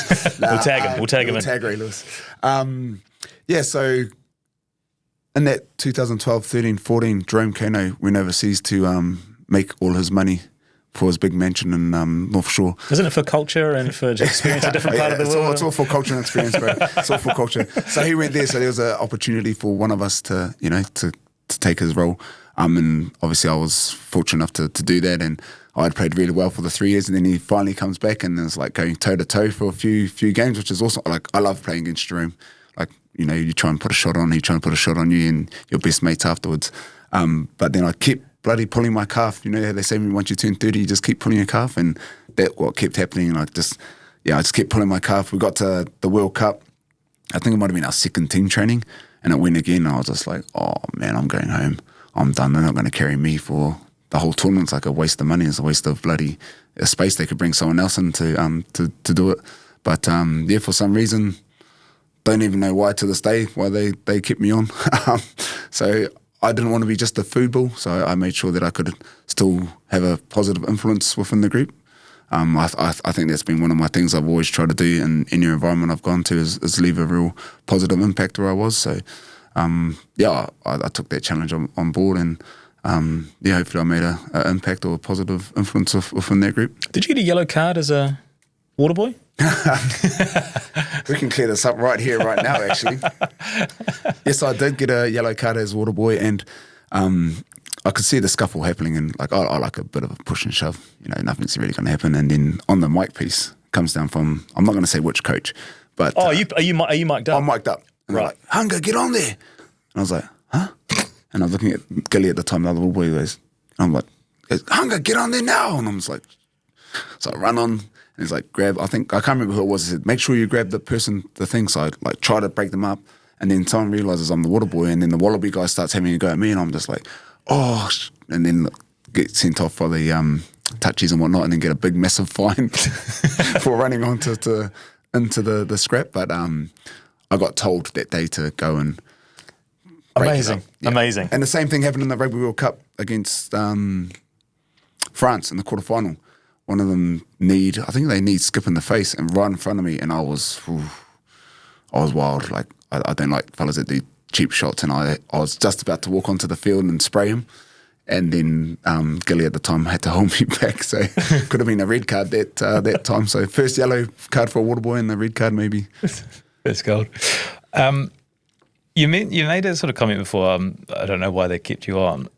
We had Gilbert Enoka on, and he said that you were one of the most valuable members of the squad, despite hardly playing any minutes in that 2015 World Cup success. And then he spoke about preparing for 2023, and he said one of the things that kept him awake at night was that there was no one who was attached to the wider All Blacks history, which included the 2007 loss and in the years past, that was still there in 2023. So he created a 5-man human library: Dan Carter, Richie McCaw, Keven Mealamu, Conrad Smith, and Liam Messam. What an incredible group to be part of. But can you tell us about the approach, that when they approached you to be part of this human library and what it involved? Yeah, well, they Fozzie rang me up actually. I was shopping at the time, and he rang me, and then he told me... It's another movie here. Yeah, there's another movie. There's movies everywhere. Netflix maybe, a series, documentary series. He rang me at the time, and he told me his idea. And I was like, that's an awesome idea. That'd be awesome for the team. And he goes, I'm thinking, and he rattled off all those names. I was like, yeah, legends of the game, like, do it. That'd be awesome for them. And I thought he was just trying to get my opinion on if he should do it or not. And he goes, yeah, and I want you. And I was just like, as you can tell, as you've been speaking about these lovely kind words everyone talks about, I get really uncomfortable about it. And I got really uncomfortable about that because I didn't ever see myself, like, I'm not a legend of the game. I'm not a legend of the All Blacks. Like, those are actual legends of the game, of the All Blacks. So when he asked me, I was very reserved. I was just like, I don't know. I don't know if I'm the right man.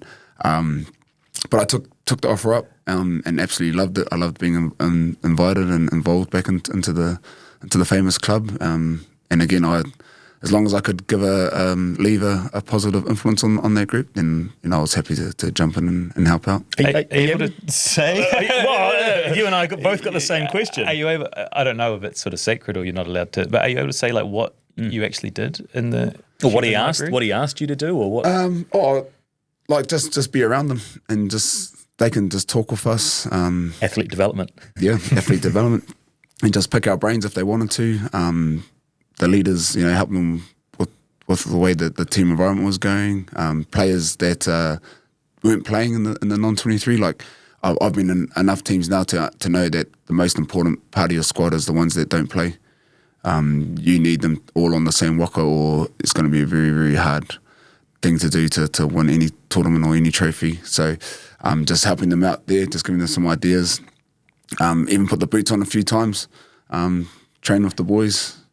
I first got to meet Ethan Blackadder on one of those sessions. I thought I'll jump in, chuck my boots on and run. And he was injured at the time, so I was helping out Pete with the injured boys and had to do contact with him. And he was absolute meathead, just absolutely smoked me. He had no regard for my age or my body. He just was into me, and I was just like, man, this guy. Everyone's just laughing at me because they knew exactly what he was like. So it was just to be around the team, around the boys, and give them little pieces of gold if there was anything that was said. Yeah, what an incredible group to be a part of, and to sort of be singled out by Gilbert as such a key cog in that 2015 win. Yeah. I know it's uncomfortable hearing nice things, but it's cool for us. It is uncomfortable, but like I said, I've been around enough teams to understand that the most important part of a team is the non-23. So I wasn't playing. I wasn't even supposed to play against Tonga. Like they said, everyone's going to get a game, and my return to play was that week. And then Shag calls me into his room, and he said, we're just going to stick with the normal 3 loose forwards just to create continuity and start getting things. I was just like so gutted. So I don't know to this day, but if Richie actually got injured on captain's run day. So I hadn't trained all week. Richie comes up lame in captain's run, and then I find I'm on the bench. So I'm like, get to play in the World Cup. So I took that job or that role on to make sure the whole team could paddle in the same direction. And I was very lucky because we had an awesome, they called them BBs back then, backboners. So I was very lucky because we had an awesome group of BBs. Like we'd go to the gym on our days off. We'd like give them something to work towards. And I think we wanted to see who get the biggest arms in the last 2 weeks of the World Cup. And then, pretty much just getting everyone on the same page. And I remember the last training before the World Cup final, it got pretty heated. Like we knew that we had to prepare the boys the best that we could. So there's a few shots on, a few late tackles, but it helped the boys prepare for that final. And I remember, can't remember who it was, but it might have been Malakai Whikito or someone, lined up Richie and got him a beauty, and then they called training off there, and then I think there's still another 10 minutes to go, like, yep, that's training, that's awesome training, that's all we need. So, those boys done an awesome job preparing the 23 they got to run out. Richie's the other one we always go searching for. If someone's had past history with Jonah and Richie, we always go digging away. What did you see from the way that Richie led that you learnt from? Same thing, just actions. Just put himself in that hurt locker, just stay in it. He'll never break mentally. Like, I've seen players knee him, elbow him, do everything they could to get under his skin. He just takes on the chin and just keeps running, and probably pisses everyone else off even more when he just does it, So, if that was me, if someone kneed me in the head, I'll be straight into a scrap or something. But he was just like, just watching him to be able to do that, just take it on the chin, like not even be flustered and just move on and just keep doing what he done, and he just led, through his actions with that. We need to talk about the haka, because leading the haka for the All Blacks is just what an incredible honour and privilege. But what was that experience like for you? Did you feel comfortable? Do you remember the first time? Well, I got voluntold that I was doing it pretty much, and I was just like, hey, because I come from that sort of era where you respect your elders, and someone older or more senior should do it. But Keven Mealamu, who I have the most utmost respect for as a human being, voluntold me, and you can't like not argue with him. Say like, okay, sweet. I was very nervous, but loved the opportunity to go out there and represent my family and who I am and the way we do the haka. So being voluntold is probably the way I got to lead the haka for the All Blacks. Did you do both versions of the All Blacks? Yep. Kamate and Kapaponga? Yep. So I guess people sort of see those hakas as one's more important than the other, but they're not. It's just, the haka has both deep meaning to why we do it. It's more of a connection than anything, really. And how does that compare to leading the New Zealand Māori haka? Same. It's the same kaupapa, same thing for me. It's all about connecting to the person to the side of you, behind you, connecting you to the ground, humbling yourself and getting ready to go out there and set the challenge, I guess. Doesn't matter what haka I do, Māori All Blacks, the Chiefs, my local one, my school one, my iwi, it all has it all has the same kaupapa and same meaning behind it. You know what I always think when I see someone leading the haka is how proud their family must be watching it, because the haka is it's the time where everyone gathers around, especially in my house or at your pub, and everyone's watching the screen, and you're that lead, and it's all on you, and you're the leader, and you're leading the pack. Like, I always think about that. And as a leader, the first time, that's all you think about too. Like, everyone's watching you, don't stuff it up. So I think the first one I led was Kapuapongo too, so I was just like, oh man, on Eden Park. So it is very nerve-wracking, but once you do a couple, like anything in life, the more exposure you get to it and the more you experience it, the more comfortable you get at it. As has this podcast probably been too, the more comfortable I got, the more I can say my words, what needs to be said. It's so interesting that I never thought about it from the family's perspective of how proud they must be, because when I was living overseas, when you do feel homesick and you do want to feel grounded, my guilty pleasure was going on YouTube and watching like compilations of haka, New Zealand haka, even our boys high, like around around swimming sports, the house haka competition. But it is just that one thing that, I don't know, for me it always pulled you back home about, you know, where you are, like you say, grounding yourself, putting your feet on the ground. But the New Zealand Māori haka for me, when you're leading it, is one of the awesome highlights of my time away, weirdly. So 2015 finishes, you're a World Cup winner, and then you follow the Jerome Kaino route, right? You go overseas to Japan and then on to France. You eloquently put it that you got to make your money. Is that that's the reality of it, right? You go overseas to make your money. Culture, mate. Culture. Sorry, I got that wrong. Nah, yeah, it is. Like, that's the best way to explain it. Like, you do get good pay being an All Black, but it's very, very hard on you. Very taxing. You get the same pay in Japan for bugger all rugby, really, and you're looking after yourself.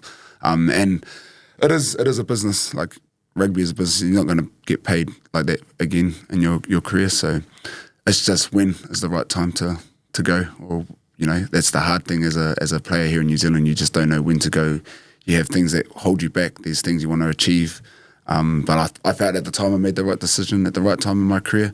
I was lucky enough back then, the Japanese season wasn't the same time it is now. It was in the NPC season. So I would play my club in Japan, Toshiba, then I'd come back and play Super Rugby, Toshiba, Super Rugby. So I was going back and forth. So I got best of both worlds, which I was really, really lucky about. And then France? Yeah, and then France to finish off my career, really. Like, I didn't want to go to France because it was a very, very long way. But I signed for Toulouse, was my original team. I don't know if I can be saying this, but I actually signed for Toulouse. I was a bit, I don't really want to go. And my agent's like, oh, yeah, you should go. So I signed for Toulouse, gave them the papers, but we heard nothing back from them. I'm like, this is weird. Like, they've been hounding me all week to sign this contract, and I finally signed it, heard nothing from them. Go sign on me for 2 days. On the Monday, they ring up and said, oh, we've signed Jerome Kaino. they told some bullshit excuse to my agent, saying, we looked back on Liam's form or something and he's too small for what we're after or something. And then we realised they had signed Jerome Kaino, and I was just like, shit. But then at the time, Dwayne Van Meulen was at Toulon, and I think he decided to go back to South Africa. So Toulon needed a number 8 ASAP. And I was like, I'm on the market. So it worked out really good because, I got to go down south of France, which is a beautiful place, and it worked out well. And we've paused all COVID chat, but that's the time of history where everything shuts down and you're on the other side of the world. Yeah, and so we had a camp in Saint-Tropez for Toulon, and there's heaps of us who were sick and nothing. We didn't know anything about it. So they sort of cancelled the camp, and then we all went back to Toulon, and that's when COVID had come about, and they shut down all of France, all of Italy and whatnot. But they made us stay in France because no one knew what was going on. If we left to go back to New Zealand, they were going to cut our contracts, so had to stay in France in isolation for, I think it was like 14 weeks or something, not knowing what's going on. The club sent out gym gear, so you could still do your gym, could still work out. But yeah, I was literally stuck in France, and then they finally said, the top 14 is going to be cancelled, and just straight on to the first plane back to New Zealand. But in that 14 weeks, like my read on it is you're a people person, right? And all of a sudden you get cut off from training and connection with other people. Like, does that start to eat away at you being so far away from home? Yes and no. Like, it was actually quite cool to stop and pause, actually, because I'd been on the go for my whole life. So actually it was just cool just to have your own time. What did you find? That makes sense. Yeah, like I had a really poor routine. Like I'd wake up at like 11 o'clock in the morning and then just work out because we had all the gym gear at home and run, and then try different baking things or different, even though I was in France, I was, trying different things and just be able to sit in my own presence, really. And then if I did want that family time, I could FaceTime home. That's the beauty of the world we live in nowadays. So after these years overseas, you come back and decide a few years ago to hang the boots up for good? How hard was the decision? There's a little renaissance. There's a little renaissance when you come home as well, isn't there? Yeah, there is. Yeah, so I come home and then again, I think the Chiefs are going through an injury crisis at number 8, and then they asked if I was keen to play. I came down and trained with them, see if they needed numbers. So I jumped in training, and then Donk asked me if I wanted to run on, have a game. I was like, oh, yeah, might as well. I was nervous as hell. I was up in Auckland against the Blues. And I remember they put me on the bench, and then I remember the loose forward got injured like in the first 10 minutes, and I was like, oh, shit, I've got to go 70 minutes here. Then I looked at one of our young locks, and I was like, I'm not even the coach. I'm like forcing him to go, no, you're going on, bro. I'm not going on. And I waited till the second half. But I just pulled rank. I looked and I'm like, you're going, bro. You're going. I'm not going. And then you got lucky enough to play that game and then play a few more games for the Chiefs, just out of bad luck with some of the injuries that they had. So I don't think I'll ever play for them again. But I done that and had signed a couple of years for Waikato anyway to finish my career off playing in the NPC. And how hard was it to finally make the call that I'm done and to walk away from playing? Yeah, it's pretty difficult because my body and mind was still good. Like I felt like I could still keep going. But like I said, when you're signing a $1 contract, that $1 contract doesn't put food on the table. So this job at the Chiefs came about, like we've spoken about this job for a few years, and it actually came about with the Chiefs. They created that role, the what do they call it, athlete development role for myself. Which was pretty great. So it was something new for them, and it was a wonderful opportunity to move on and have a full-time job instead of living the part-time, semi-professional, or not semi-professional, semi-retirement life. Like I love playing golf, so I thought playing golf every day was the jam, but man, after like 20 rounds of golf, you're like, this sucks. Yeah. There's got to be more to life. So that's why I just said, I just walked away from the game. Just still had boxing and I still had other things that I could entertain me, but just walked away. We've heard from a lot of athletes about how difficult that sort of transition is out of being a professional athlete into work, and it's still quite fresh for you. It's still like only a couple of years, but how have you found there's been challenges? Has it been easy? Yeah, I'm like I said, I'm very fortunate that the Chiefs created this role for me because I can see why players find it really hard when they retire into the real world, sort of like a loss of sort of identity, I guess. But if you have strong beliefs in who you are and what you're about, then that makes things a little bit easier. But again, I'm very fortunate and lucky that the Chiefs have gave me this opportunity to work, because I couldn't imagine working a 9 to 5 at like a normal job, or probably wouldn't even get a normal job. I probably wouldn't qualify for anything else but rugby. So. And we've spoken a lot about rugby, but there's another element to you. You're a father of 2 boys. You've got a young one on the way as well. Like, how are you finding that being at one end, but also looking forward to having another newborn? Yeah, it's been a hell of a ride, hell of an experience, and I've felt personally I've grown as a father. I thought I was okay father to start with, but just one thing rugby takes away from you is time. And that's the hardest thing. You take time away from your kids, like their first, whatever it is. It just takes their time. So being a lot more present in my 2 boys now in their lives has been awesome for me. I love seeing them grow up. Love seeing them, my oldest boy now is 16 and trying to do the tricks Dad used to do when he was 16. I'm like, nah, bro, you're not going to do that. That's what Dad used to do that too. So, and then to be able to go back now and start again and go through all that with my wife is, it's surreal. Like, you just forget all of it, eh? Like, I've forgotten so much things. Like, I was like, what? Your body does that? What the hell? And then you go look for baby stuff and you're like, it's expensive. Like, bastards are bloody expensive, you kids. But, it's been awesome. Really looking forward to it. I thought I had cracked life because my kids are older now and they can look after themselves, they can stay home, but now I'm back on going back into the trenches. Back into the trenches. You got 4 kids, so. I got 4. Yeah. So how you were a young dad though. How old were you when you had the boys? Early 20s? Yeah, early 20s. Yeah. I've always, it's probably my upbringing, like I've always wanted heaps of kids.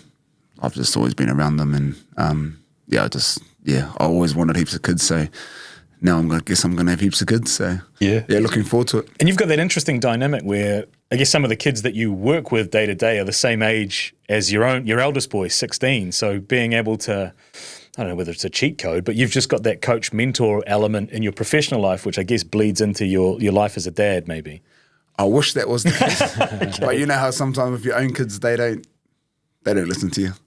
Like he'll listen to somebody else, and I'm just like, I just said the same thing. But I guess I would have been the same growing up too. So I guess one of my proudest moments as a father was probably a couple of weeks ago, actually, when my kids go, "Dad, can we go do some training?" And I was just like, oh, finally, I've been waiting for the day. Like I do try and, I don't want to be that dad that like pushes their kids into sports or into being hard on them, but I was been waiting for the day for them to say, "Dad, can we do some training?" And finally, that day came and went for a run. I was like, how good's this? On the line! Oh, yeah. I'm going to wait for that day. If you're open to it, I'd love you to give some space to talk about Monique too, because we've only corresponded via the incredible words she sent through. But what has she brought to your life? Yeah, no, she's awesome. She's brought a lot of peace to me. She has made me understand and reflect on being an authentic person, like a real authentic person of who I'm trying to be. And she's just an awesome support network for me and the boys.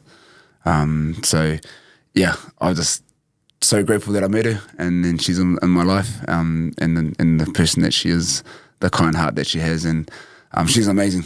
She's a clinical psychologist, so she probably figured me out day one. So that's an intimidating first date. Tell me more about that. Yeah.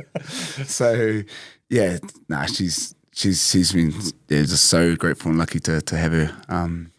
We got married last year in March.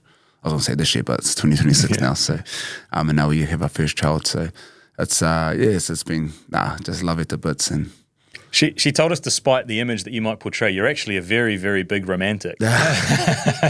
And as two guys looking for tips, what are the sorts of things that you might do to surprise her after she's finished a hard day of work? She's given us some examples. A good hot bath is good. Yeah. So don't spoil it. I want to check to make sure these play out. They match up. Run like a hot bath. Yeah. She's a big fan of wine and cheese and crackers. So Tick so far, he's doing well. Do that. What else? I've been a bit slack on flowers. Yep. But I think that's more the Dutch side coming out of me. Like I walk into the new world, like, $15. But yeah, I try and give her flowers when I can. Thoughtful letters was the other one. Thoughtful notes. I learned that from her, actually. Ah. Yeah. So she's taught me a lot about thoughtfulness and especially like that, like what's the word? Expressing your feelings on cards or in notes. It's quite nice when you can be able to do that for somebody. And I learned it from her. Like she makes, I wouldn't say a big deal, but she makes a special thing if it's someone's birthday. Like little things I didn't really take not for granted, but like things I wouldn't really put a lot of effort into. So yeah, birthdays, celebrations, whatever it may be, people graduating, even Christmas is big for our Messam family. And she's a big Christmas person, so if you guys ever want to come on a tour of our house, you're more than welcome to come on a tour. You do have to pay a gold coin donation because there's a lot of Christmas decorations in our house, but your kids will be taken to the North Pole, that's for sure. I read the article in the magazine about some of the work that you were doing on a property or somewhere like that. Is that the same property you're talking about? Oh, yes, on our home. Yeah. We got to renovate our home because Monique got sick of living in a house with 3 boys and 1 bathroom, which is fair enough. So yeah, we were fortunate enough to renovate our home and turn it into a home for all of us. You know what you're saying about like writing notes and perhaps expressing your emotions more. Is that something that you have lent into later in life? And is it something, I mean, we struggle, I think in New Zealand with men, a lot of time there's a mental health sort of epidemic and I think there's a certain type of man that perhaps isn't able to articulate the way they're feeling. Is this something that you work with the sort of the rugby players coming through, or is it something you've put effort into yourself to get better at? It's something I've had to work on myself. And again, I wouldn't have realised those things without Monique and having a better understanding on what you just spoke about. Because, as men, we think we're expressing our feelings or Communicate. I think communication is probably the biggest thing. Just communicating. It can be expressing feelings, whatnot, or just checking up on each other. Like, I think, no, I can't speak for all men, but for myself, I was a very poor communicator. I hope I'm a bit better now, especially through Monique's hard work. I wouldn't call it hard work, but just her love and support in that sort of area. And when you don't communicate, then that's when things go wrong. So communication has probably been the biggest lesson and learnings I've taken from it. Same, man. If you pick up any tips, tell me. Cause you two should have a round of golf together and compare notes. I'm gonna take us on a little detour before we finish off. We are sponsored by Barkers, so they dress us for every episode, and in every episode we talk fashion with our guest. And we thought for you've experienced 30 years of Super Rugby fashion, and we made a little list here. We had Dax wax, frosted. Were you frosted tips guy? Town shoes. We had the bead necklaces. Are there any others that spring? You must have seen some absolute fashion crimes over the years. There is, I think it's called lime cream. Remember lime cream? No, lime cream. Lime cream. You guys haven't heard lime cream? No. It must be a Rotorua thing. It makes your hair all like greasy and smells like lime, and it's disgusting. Wow. I look back on photos, I'm just like, Like a Jerry curl kind of a look. yeah, sort of like a wet, sort of like a greasy. Yeah. Bobby Brown sort of, you know. You guys don't have lime cream? Don't have lime cream. No, we were Dax wax guys. We had Dax wax too. So I've seen some old photos of me with Dax wax and my hair's just like... Yeah. Do you have any fashion rules, or do you have any grooming tips? Yeah, grooming tips. No, I'm not very fashionable. I'm not really into fashion, which is probably a good thing because fashion's expensive. Yeah. What about workout gear? Workout gear, yeah, I'm lucky enough to have been sponsored pretty much all my career. So I pretty much just walk around in, what's it called? Athleisure. Athleisure, but that's, yeah. Well, Barkers do a great range of athleisure, so you can a good golf range too, actually. Do they? For you? Yeah, for you. It'll be very random, not random, but be very random to see me in a shirt or jeans or even, you know, I think the first time I wore a tuxedo was to the wedding last year. So yeah. Thanks to the legends at Barkers for that one. We've got a few bits and pieces to finish on. Yeah, I wanted to make a hard jump to your supplements, 1082. Yes. Tell us a little bit about them. So yeah, it's something that we created, my wife and myself. We take a lot of supplements for our body, for rugby and for sports and all that, but we don't really take anything for our brain. So we went down the path of creating supplements for our brain health. Again, like I've played contact sport, I do boxing, but it's all my choice. So it's my choice to jump in the ring. I'm not saying it's a dangerous sport, it is, but again, it's my choice. But it's also a choice to give yourself brain health and look after your brain because you only have one. So that's the route we went down. You know, hopefully there'll be more sales come through so we can go on to the next step in the business journey. But it's been one hell of a learning. Small business is tough, man. Oof, isn't it? Especially when you're in a big supplement industry like we are. And yeah, it literally just came about by my mate at the protein shop next to Les Mills. Just said, "Oh, you should start a supplement company." And when I was boxing, he actually made me like a concoction of a drink to take after my sparring, which I could feel the benefits of. And I was just like, man, this needs to get out there, and we need to support people. Because I had mates with concussion, obviously boxing, and then obviously with mum with dementia. So yeah, it's just something hopefully we can help people with their brain health. Where can they find you? On our website, which is www.1082, so 1082performance.co.nz. Beautiful. I know you're shy, and I know we'll get to boxing in a second, but like you're great on camera. Your social media is really good in terms of promoting 1082. You do kind of a lot of stuff. Is that you doing it yourself, or is that Monique giving you a little hand with some of that? No, it's probably both of us. Like we both don't want to be out there kind of people. So I think just being authentic is the key part of it. We've got a great, what do I call him? I call him my team manager or team mascot, David Tigerhood Latu, he's pretty handy with the editing and all the photos and whatnot. So he has helped, but yeah, we just try and be authentic. It's uncomfortable as hell, but we understand the power of it as well. If that was uncomfortable, it would be remiss of me not to bring this up. But how did Chief of War, the Amazon Prime series with Jason Momoa, one, how did that come about? And two, what was the filming experience like? Yeah, well, he's a massive, as you guys will know, a massive All Black fan, like huge, and he wanted some ex-All Blacks in his film. So when the message came out, put my hand up, and we got sent up to. Everyone thinks that was filmed in Hawaii. I'm not sure, don't know if I'm allowed to be saying this, but it was actually filmed in Waiuku. Yes, we got there, and I was we like, should say that. I was just like, is this Hawaii? And they're like, this is what Hawaii looks like, the big island. I'm like, bro, this looks like Waiuku. So yeah, it was an amazing experience. The makeup alone, because they covered all my tattoos. So I'm covered pretty much head to toe in tattoos. They covered all our tattoos, made us look like Hawaiians. Rennie Ranger looks absolutely shredded, but he's got the old airbrush abs on his one. I think Pity might have done the same. He might have like airbrushed himself a big chest. But to experience like a big production like that, I think his budget was like 52 million US or something. Like it was ridiculous. Like to be able to experience like a Hollywood thing like that. We weren't supposed to say anything. We were just supposed to stand there. But then like Jason wanted us to say stuff, words and that, and we sort of all talked about if you say a word in a movie or something, you get paid.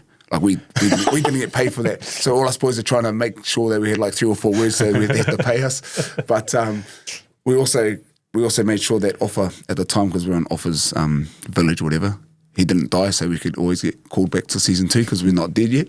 So the boys are on the chat now, like, when's season 2 coming out? Because he didn't kill us. We weren't in any fighting scene. So, but yeah, buzzy. It was just a buzzy experience. Do you have much interaction with Jason on set? Oh yeah. Like he stopped the whole filming when we first got there. Like this is a massive production, and hundreds of people working. He just stopped the whole production and goes, right, everyone back to my caravan. So all the All Black boys went back to his caravan, and he just had a barbecue and cracked a few beers with the lads. It was just, and then he got called like 2 hours later. He's like, everyone's waiting for you. Can you come back? And then it was a buzzy experience. Got to spend the 2 or 3 days with him, hang out. So I know Offa's is pretty close to him, but it was great to experience something like that. Did you choose your wig? I did, but I played myself because I've always wanted big afro hair. I might have to go to Turkey or go to Brody Metallic's discount code to get one. But, Bring me with you. Yeah. So I always wanted like a big Fijian, like that's what I thought the Polynesians had. I said, can I get a big afro, big hair Polynesian hair? And like, yep, sweet. Then it turns up and it's like Fabio, like bloody that dude off Game of Thrones is like down here. And I'm like, what's that? And they're like, that's what the Hawaiians looked like back in the days. And I was just like, nah, don't worry about it. And they're like, this cost us 10 grand. And I was like, oh shit. I was like, okay, put it on. And I put it on. I just went with it. I was like, who cares? It's all good. So I look like bloody Fabio at the time, but yeah. Might need some pics of that, to illustrate this. All the other boys, they got haircuts. And then back then you weren't allowed to fade or something. So they had all these, like, Rennie Ranger had like this weird mullet and mohawk going on, but I had my fight was coming up in 2 weeks, and I was like, I'm not going to cut my hair, so that's why I went for the wig. So you mentioned your fight. Boxing's been a constant. I think you first got in this ring sparring at maybe 12. Yeah. So my dad is a big boxing fan. I remember sitting at his feet watching Friday night fights as a young fella, and just loved the sport.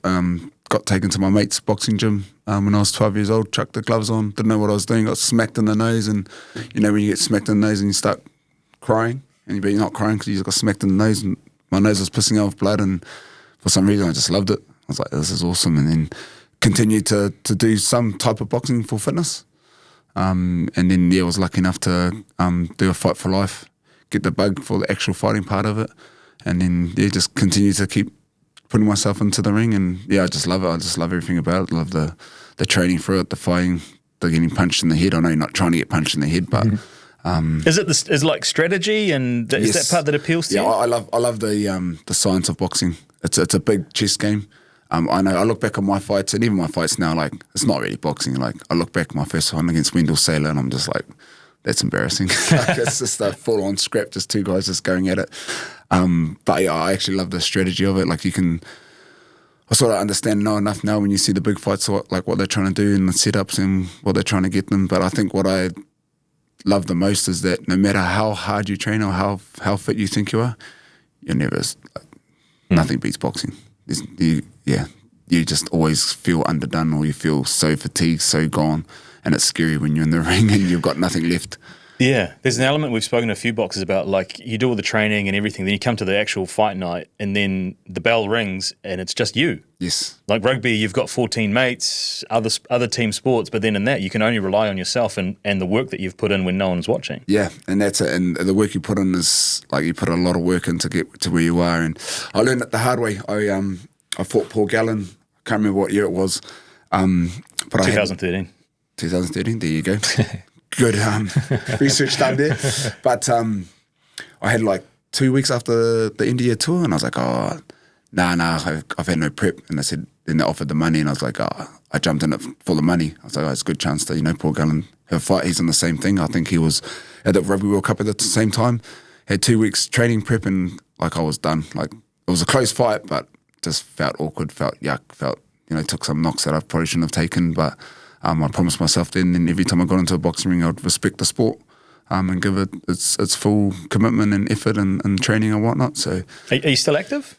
Yeah, I haven't had a fight in a while, but the fighting part is I love the fighting part. It's the training camps. Like when you get a bit older, it gets a bit harder and work's busy and kids and that and whatnot. And like I said at the start, it's like if I'm fighting, I'm training like I'm fighting Tyson Fury for a world title fight, even though it's a 4-rounder at the YMCA here in Hamilton. But you've been training for something else, the Ironman, right? You did the Ironman, was it late last year? Late last year, this time, March this year. Last year, sorry. Which is, because what I'd heard is you hadn't really ridden much on a bike before. This is something you just decided to do and then just commit to it. Yeah, I remember watching the half in the Mount, and I saw people that were like in the hurt locker, people that you wouldn't expect to be doing something like that. Saw a 80-year-old man on an old bike with, those marathon shorts that old fellas wear, like wearing that, and he was just charging along, and I was like, man, I want to do that because I'm just a sucker for pain. And then Type 2 fun, I think they call it. Is that what they call it? Type 2 fun, yeah. Yeah. Well, there you go. Type 2 fun. And just Nick Gill, who's the All Black trainer, is really big into it. He's awesome at it. And I just told him, he's like, yep, here's our plan. Go away. I convinced 3 other people to do it with me. One being my brother. And then, we just trained for a whole year for that. For a whole year. And then I hated the bike. The bike sucked. But that was my favorite part on the race, actually, because when you're training for the Ironman, you're out there by yourself on the open roads, big trucks. Like it's scary. It's shit.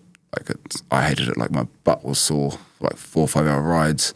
Got onto the race day, and it's just literally. They say don't race people, but I can't help it. Yeah. I just saw the first person. Yeah, caught him. Just keep going, and I was just like raced everybody.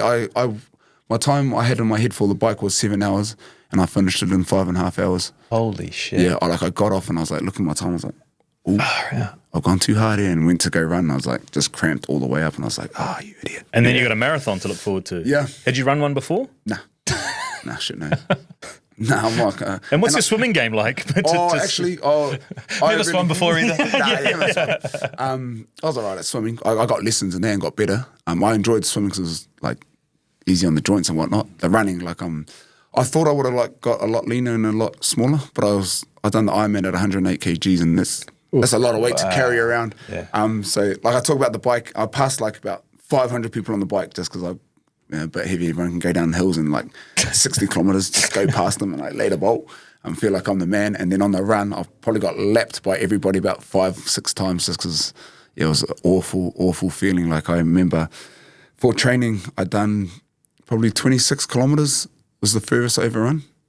And a marathon's 42 kilometres. That's crazy. So I remember getting off the bike and I was like, shit, I can't run. I've gone too hard here. And I finally, I started walking and started slowly jogging. And then someone ran past, goes, oh, you got cramp? I'm like, yeah. And they gave me this anti-cramp thing. Pickle juice, isn't it? I don't know what it was, but I sprayed. I was like, yep, sweet. Just started running and then got to 26 kilometres. And I was like, oh, shit, what now? What's going to happen to me? And they say in the Ironman, you don't go for a time. But they say beat the sun home, which is weird. So I could see the sun in the distance, coming down. I was just trying to beat the sun. And I got to must have been 35K. And I was just like, shit. And all this emotion just came in me I'm going to do this. I'm going to finish the Ironman. how good. And then, you know where the yacht club, is it the yacht club? And it's like a downhill. And I just got the severe cramp coming down that thing. And like, it's a big rage party going on. Like, they're trying to cheer me on. I'm like, oh no, I'm not going to make it.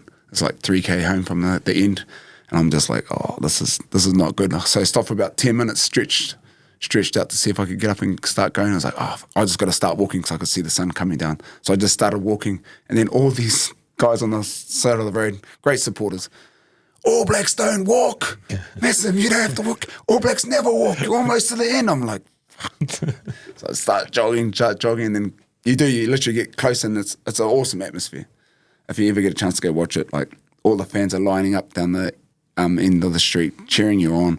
You get a bit perky, and you start sprinting a bit quicker, and then you start getting tight hammies again. And there's a bell right at the end of the ramp that you can ring for your first time. I just remember grabbing that bell and just hitting the shit out of it, going through the finish line with all my friends and my wife there, and it was a bit of a surreal feeling. But the scary thing was that I'd done it to see how far my body could go. And the worst thing is I go, damn, there's more. There's more. And I was just like, you idiot. Wow. Yeah. So what does that mean? Oh, I know. And then I'd finish it, and there's an old man there, and he'd done it like 13 times in a row. And he goes, you're not a real Ironman until you turn up again the next year. And I was just like, I was like, oh, no, I'm good, thanks. Holy shit. How's the body the next day? No, I was in bits. In bits. Like, I forgot what they called it, but you could see everyone in Taupo walking around the same, doing the old waddle, like, But it was, I probably they say it takes like 4 to 5 months to recover from it. Yeah. Like, I was in bits. Like, my knees are really shot from rugby. Like, it's bone on bone. Been like that since I was 18. And that finished it, bro. It finished it. Do you still get involved in pre-season though? Yeah, now and then. I'll try and like, again, it's just that mindset that I have. If I'm going to say something to the boys, it's better off they see me doing it too. So I joined in one of the hill sessions this year for the Chiefs boys, and I talked up a bit of a big game to our young fellas, like, don't let this old man beat you, don't let this old man beat you. And then got to probably halfway up the hill, and I was like, this is a stupid idea. And I couldn't pull out. I was like, oh, you can't pull out. And I was like, having that inner battle with myself, like, nah, you're right, bro, you can pull out. You're 40, it's all good. And I was like, nah. So I kept on going and killed myself there. So I've just got 3 questions to finish, and then I've got a bit of an outro to read. First one is thinking about the future. Like, how do you think about the future and what's next? And tied to that is, do you have a dream job? Like, are you working a dream job, or is there something that you would love to do? Yeah, I think I am working my dream job. Like I said, I've lucky enough to been doing this since I was 16 years old and still in the game, and still be able to have a real positive influence on people. So yeah, I'll call it a dream job. Very lucky. What would be your advice for young men that are turning into adults? Yeah, probably just learn and grow as you go. Like, I'm not the fittest product. I've had my ups and downs. I've had things not go my way and things go my way. So, just learn and grow, and don't take life too seriously, I guess. It's like, especially rugby, like, you see so many kids. I was the same. So many kids are so invested and focused on their rugby path and their journey and chucking everything into it. But in the day, it's just a game of rugby, you know. It's easy for me to sit here and say that because I've done it for so long. But I just think time is precious. You can't get time back. So, just enjoy the journey as they go. The last one I had, we were going to scrap it. We're going to ask it anyway. Who should be the next All Blacks coach? Do you want that job though? Sounds like a very stressful job. Look, I'm very biased. Probably the greatest head coach I've had is Dave Rennie, and just what he can do in the culture and environment. So, yeah, that's a way above my pay grade. Like, I'm down the bottom, bro. I'm down at the bottom of the food chain. So, I personally would love to see Dave in there, but we'll have to wait and see. That'd be a good next podcast. Get the next All Black coach on there. It'll be good, eh? Before you go into the outro, I just I want to thank you because this has been an incredible episode. There's a list I've made as we've gone through about things we didn't even talk about, which is your New Zealand Māori experiences, your Olympic experience, winning the Ranfurly Shield, leading the haka with the All Blacks. Like, there's just so much Commonwealth Games gold medals. There's so much to your story that we just didn't even have time for. But I do want to thank you for being so open and sharing parts of your story that are difficult, because there are people out there that'll be listening that, you know, will take something from it. The little bits of wisdom that you passed on from your family, from people that you've learnt along the way, has just been incredible. And I know Stephen's got a nice little outro from someone who knows you quite well to wrap us all up. I want to finish with some words from Lloyd Elisara, who connected us with the Chiefs for the first time and sort of has worked alongside you. He said, "I've admired Liam from afar as a fan, watching him play with passion, strength, speed and skill. I was then fortunate to work with him during the final years of his playing career with the Chiefs, which gave me an even deeper appreciation of who he is beyond his performance on the field. Over the past couple of years, I've got to know him as a friend and a colleague, and his role has evolved significantly at the Chiefs, largely because of his breadth of talent, experience and skill set. He has naturally moved into a variety of positions that he seems perfectly suited for. Today, it feels as though he has landed in a role that truly brings all those elements together: mentor, pathways coach, talent identifier and regional connector and more. He understands the importance of checking in, saying hello, sharing a laugh, and also holding people accountable whenever behaviour falls short.